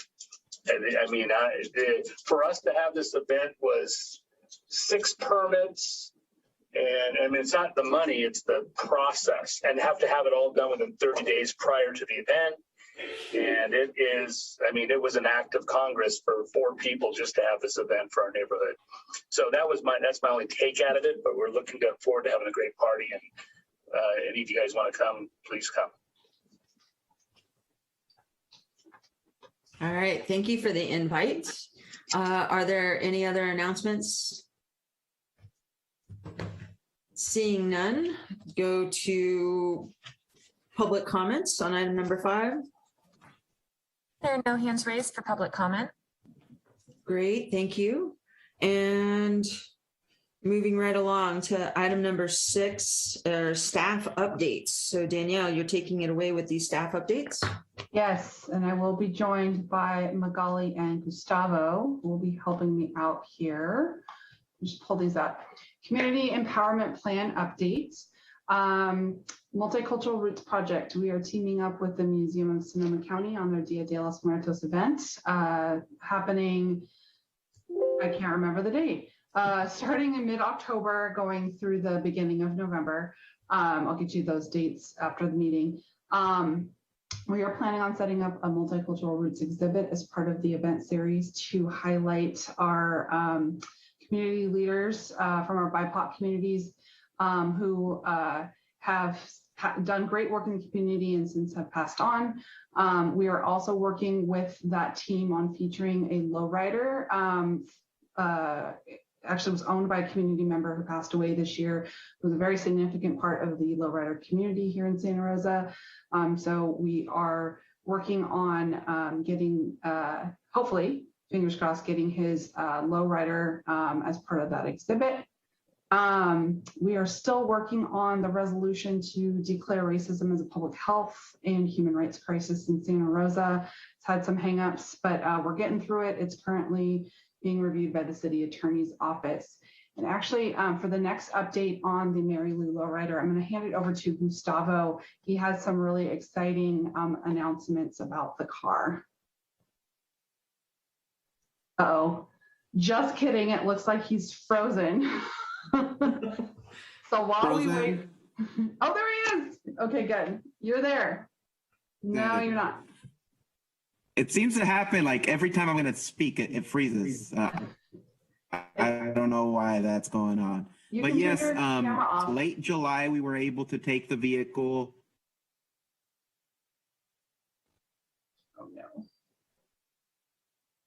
Hey, Gustavo, if you can still hear us, turn your camera off. That might help. Am I back? Can you all hear me? Yes. No? Hello? Yes. We can hear you. Okay, so my camera is off. Can you all hear me? Yes. No? Yes. Okay. So let me try to get this in. Can you all hear me now? No? Yes. Okay. So late July, we dropped off the vehicle for it to begin the process of the hydraulic installation. And members of the Sonoma County Lowrider Council worked on the car. And last Friday, some of you may have seen the car being test driven out in the community just to make sure that everything was working fine. And earlier today, we dropped off the vehicle at the body shop, where a member of the Sonoma County Lowrider Council who owns the shop itself will be doing the body work and paint job to the vehicle. We project that it will take about a month for them to finish that process. And during that time, we hope to be able to start working on the interior and make the strategic plan for the stereo system that will be going into the vehicle. So hopefully sometime early November, we will have the car, the transformation of the car complete. And hopefully my Wi-Fi works and I just wasn't talking to myself. Thank you, Gustavo. I'm also updating the Mary Lou Lowrider Project engagement page on Let's Connect SR with that update, and that update includes a video of the hydraulics in the car. So you'll get to see this retired patrol car hopping away in the video. I should have that posted by tomorrow. Other updates, the City Council, moving to open government, the City Council's Open Government Task Force Implementation Subcommittee met on Monday, reviewing the lobbyist ordinance and the campaign financing ordinance, and agreed to make updates to both of those ordinances. So the City Council, or sorry, the City Attorney's Office will be working on those updates. In addition to that, we had a community member make public comment proposing that the subcommittee review the 2017 update on implementation of the original task force recommendations to see what work still needs to be done, including revisiting the city's mission statement to include community engagements, emergency preparedness, and also CAB revisions within the charter review. So CAB members, that has been brought up, and the subcommittee is going to be putting that on their next agenda, which is in October. In addition to that, they also are bringing back to the next meeting, I believe, an invitation to the public to participate in that meeting to see how they can support community engagement, particularly our Office of Community Engagement. So we really encourage everyone to attend. The next meeting will be held on October 25th, and moving forward, the subcommittee's meetings will be held on the fourth Monday of every other month at 6 p.m. Magali, did I miss anything in that one? I'm not sure today how many times I've talked about charter review. So if I didn't say charter review, I want to make sure that we talked about, did I already talk about the charter review? No. Okay, so charter review, please help us get the word out. That is an exciting opportunity. Each council member will be appointing 3 people to the charter review. The awesome thing about this year is that folks just need to live within the city limits. You don't need to be necessarily a U.S. citizen or resident. You just need to live in Santa Rosa. Another exciting thing is that council members are really looking to diversify the age group, so we could get some young people, some high school students, some college students that are interested in getting engaged. It is going to be a working committee, so there will be, a couple of months worth, maybe 5 to 7 months worth of work. Folks will meet maybe twice a month and really develop the next constitution for the city for the next 10 years. So if you have anyone in mind, please let us know. I do think the city attorney mentioned that if folks are already serving on one board and committee, I don't think they're eligible to also serve on the charter review. So this is a great opportunity to get other folks engaged. So again, young people, please contact us. We'd love to have you as part of this process. Awesome. Thank you. Last update from us is on the Community Improvement Grant Program. For the 2020 grant program cycle, which is last year, we've already had 2 community groups complete their projects and submit for reimbursement. One was the Proctor Terrace Elementary School campus mural project. They were able to work with 2 community artists to do 2 campus murals, so not just 1, but 2. and students were involved in the creation of the actual templates for those murals as well as painting. And I do have pictures, so I'll make sure to send those out to you guys. And then the other project was the South Park Community Building Initiative, their neighborhood project. They also did some murals. They created 3 murals at Martin Luther King Jr. Park in the South Park neighborhood. Again, I have photos that I can share with the CAB. They all turned out great. I'm super excited to go see them in person, and I encourage all of you to go see them in person too. For our current cycle, I did notify all of the grantees that they were awarded, and their agreements are currently in review by the city attorney's office, and most of them are underway with their projects. Again, the next deadline is September 30th. And the decision-making will happen at your October 27th meeting. So please be prepared to be here for that. Really, really exciting news. I actually heard back from one of the attorneys from our city attorney's office. I had turned in an opinion request last year about the grant program and the fact that it's a reimbursement program, asking if we could shift from a reimbursement program to providing funds up front. She actually, so I ran into her today here at City Hall, and she said, "Oh, I just reviewed your request from last year." And she is giving us the thumbs up to make that change, starting currently with all of our current projects. And so I am working on drafting the new agreement template, which she will review and hopefully approve pretty quickly. So that will open it up and make this this grant program more equitable for community members across Santa Rosa. So I'm super excited about that. Finally, I am still working on getting that survey together for the project liaison so everyone can be assigned to one. It's been a very busy month and I was on vacation, so I apologize. It's coming. And I'm still working on creating our engagement page on Let's Connect SR for the grant program. Again, that's coming, just taking some time. And with that, I am done with staff updates. Great, thank you. And thanks for forecasting ahead and answering some questions right there. I'm sure. So we're opening it up to members for questions at this time about the staff updates that Danielle and Magali just gave us. Are there any questions? I don't see any. And like I said, you answered my question. So thank you so much for working on those grant liaisons and getting that information to us, I'm sure in an email soon. But one other point, I don't know where this was going to fall. And I know that Danielle and I talked about it. So correct me if this is going to fall later in the agenda, but about communication to CAB members. How best to communicate. You mean how the public can communicate with CAB members? How you can.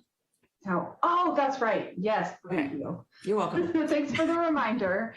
Yes. One last update, one last request from staff is we want to know how best to communicate with you. As you all know, I send quite a few emails throughout the month with updates, with announcements, and with reminders about the meetings. However, I have noticed that some members aren't getting those emails or they're getting lost. So if you could reach out to me, you can either send me an email, you all know my email, or I will put the phone number in the chat box. If you prefer text message, I'm more than happy to send you a text. Just shoot me a text, let me know, hey, can you please text me these updates? And I'll make sure to do that. If you like snail mail, I guess I could send you a letter. But either email or text or even phone call, that works too. Just let me know what your preference is. Thank you for that. Carrier pigeon is not on the options, just so you know. We're not dialing it back that far. Nor our smoke signal, sorry. Now, we'll consider a goat, but that's going to take till next year. So we could have goat delivery. So that was it. So Danielle's putting her phone number that you can text her, which just appeared right there in the chat box. And that would be a good number for everybody to jot down or keep in your phone. And then you could notify her if you'd like a text with the actual information from the emails and updates, or if you would just like a text like notification maybe to go and look at your email, because that might be easier too. So let Danielle know how you like to be communicated with, because part of what we need to do is just communicate with each other and be able to have that information at hand. So thank you for reaching out to Danielle. And with that, there's no other questions. I'll go to public comment. There are no hands raised for public comment. Thank you. And moving on to item number 7, which we skipped a couple of those items on number 6 because those were presented earlier. Item number 7 is now the old 6.3 is 7.1. It's standing agenda item issues of concern to city residents. So this is where CAB members can report on any issues of concern to community members that they've heard in their areas. Are there any issues of concern at this time? No, there's no issues of concern. Seeing no issues, and I have none to present. Going to public comment with that. There are no hands raised for public comment. Thank you. And moving right along to 7.2, standing agenda item, the subcommittee updates. So subcommittees can provide updates as needed. I know that our committee did not meet this past month, and it sounds like expertise is low on enrollment as well. So did not meet, I would assume. Correct. So there are no updates for the subcommittees? Correct. Are there any comments from our members on that? There looks like there are none. And I'm going to assume, but I won't assume. I'm just going to say that it's public comment. See if there's any. Sorry, I need to address something with the CAB about subcommittees. Sorry. All right, thank you. Yeah, no problem.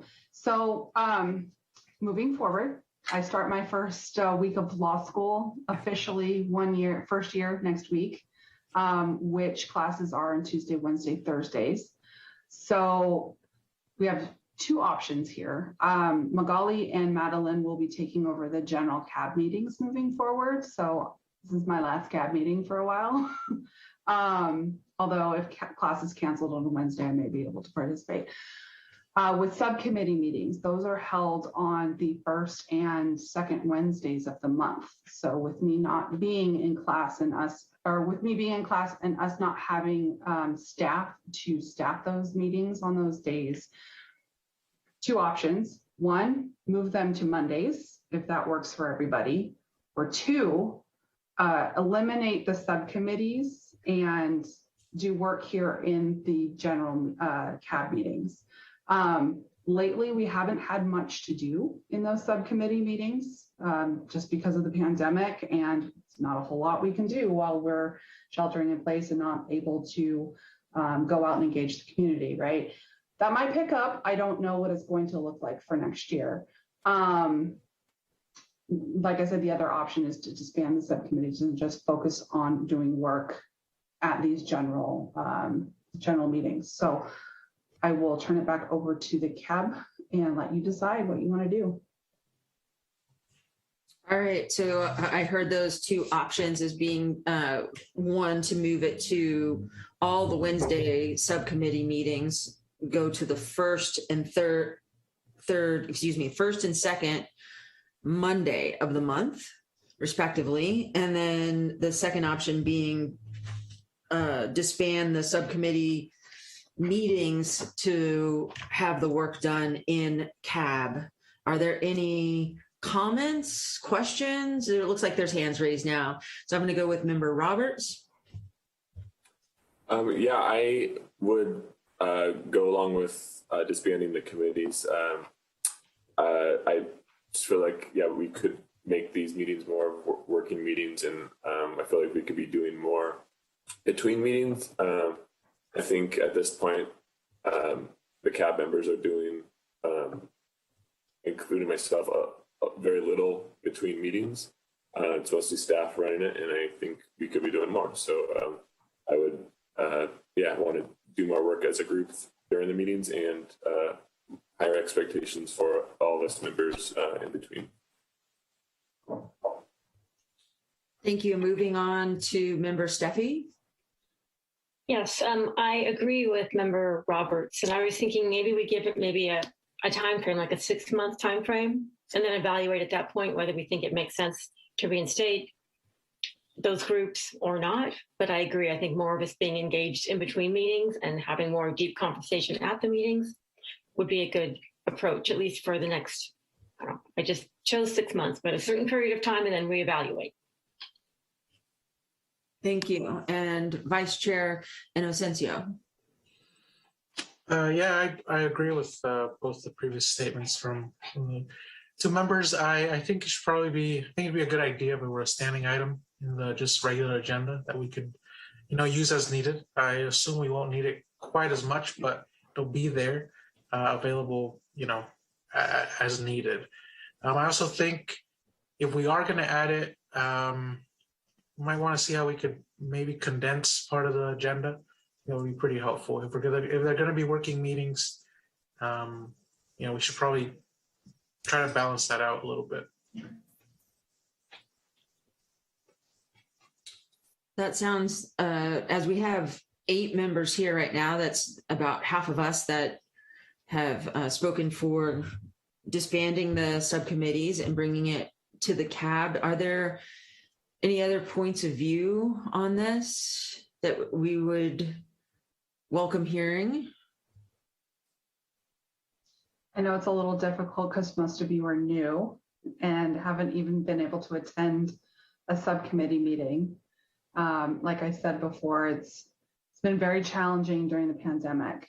So there's not a whole lot going on to work on in those meetings. So I like the idea of reevaluating in 6 months to see where we're at.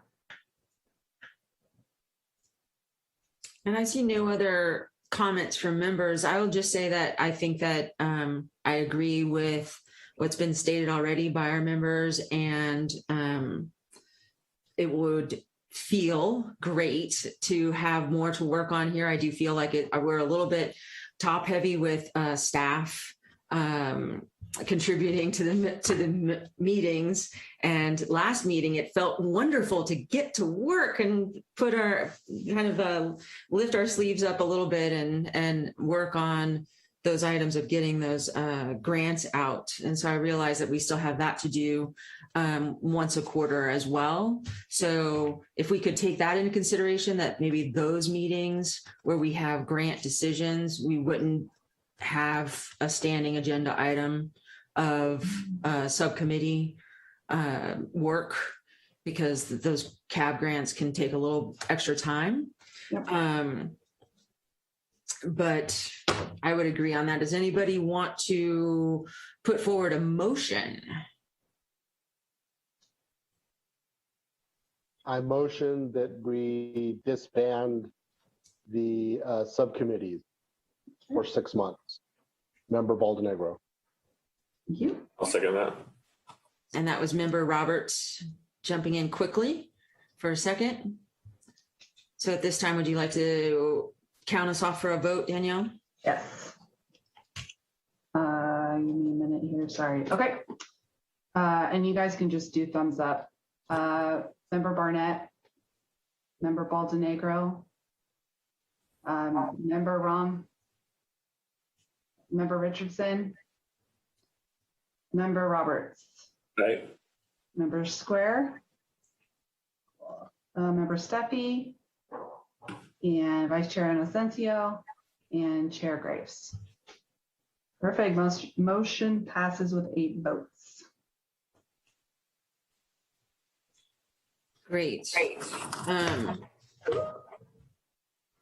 I might have just done that a little bit out of order, just acknowledging that, because we probably should have just had the motion, had the second, gone to public comments, come back for a vote.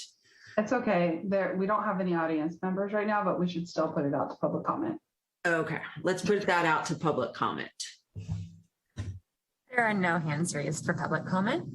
Thank you. I'm sorry about that error on my part, but now we're moving on to item number 8, which is the future agenda items.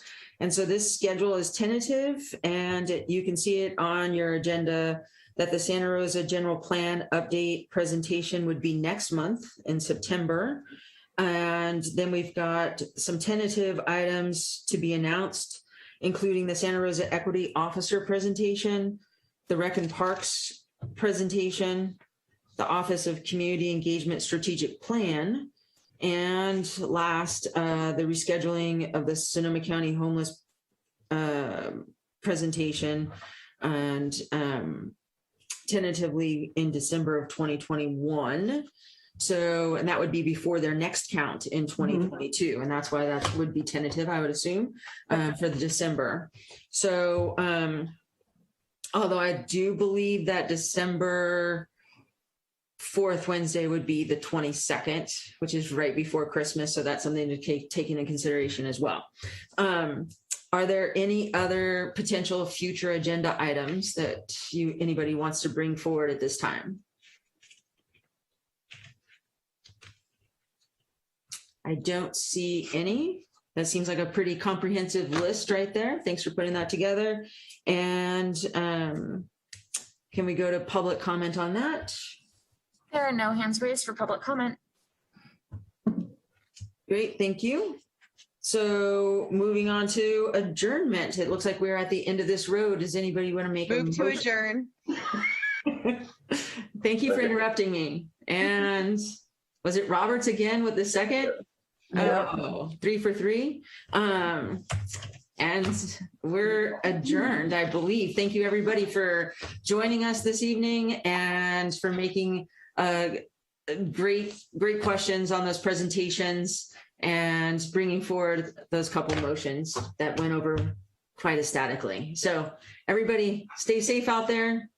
Take care. Thanks again. Good night. Thank you, Chair Gray. Bye.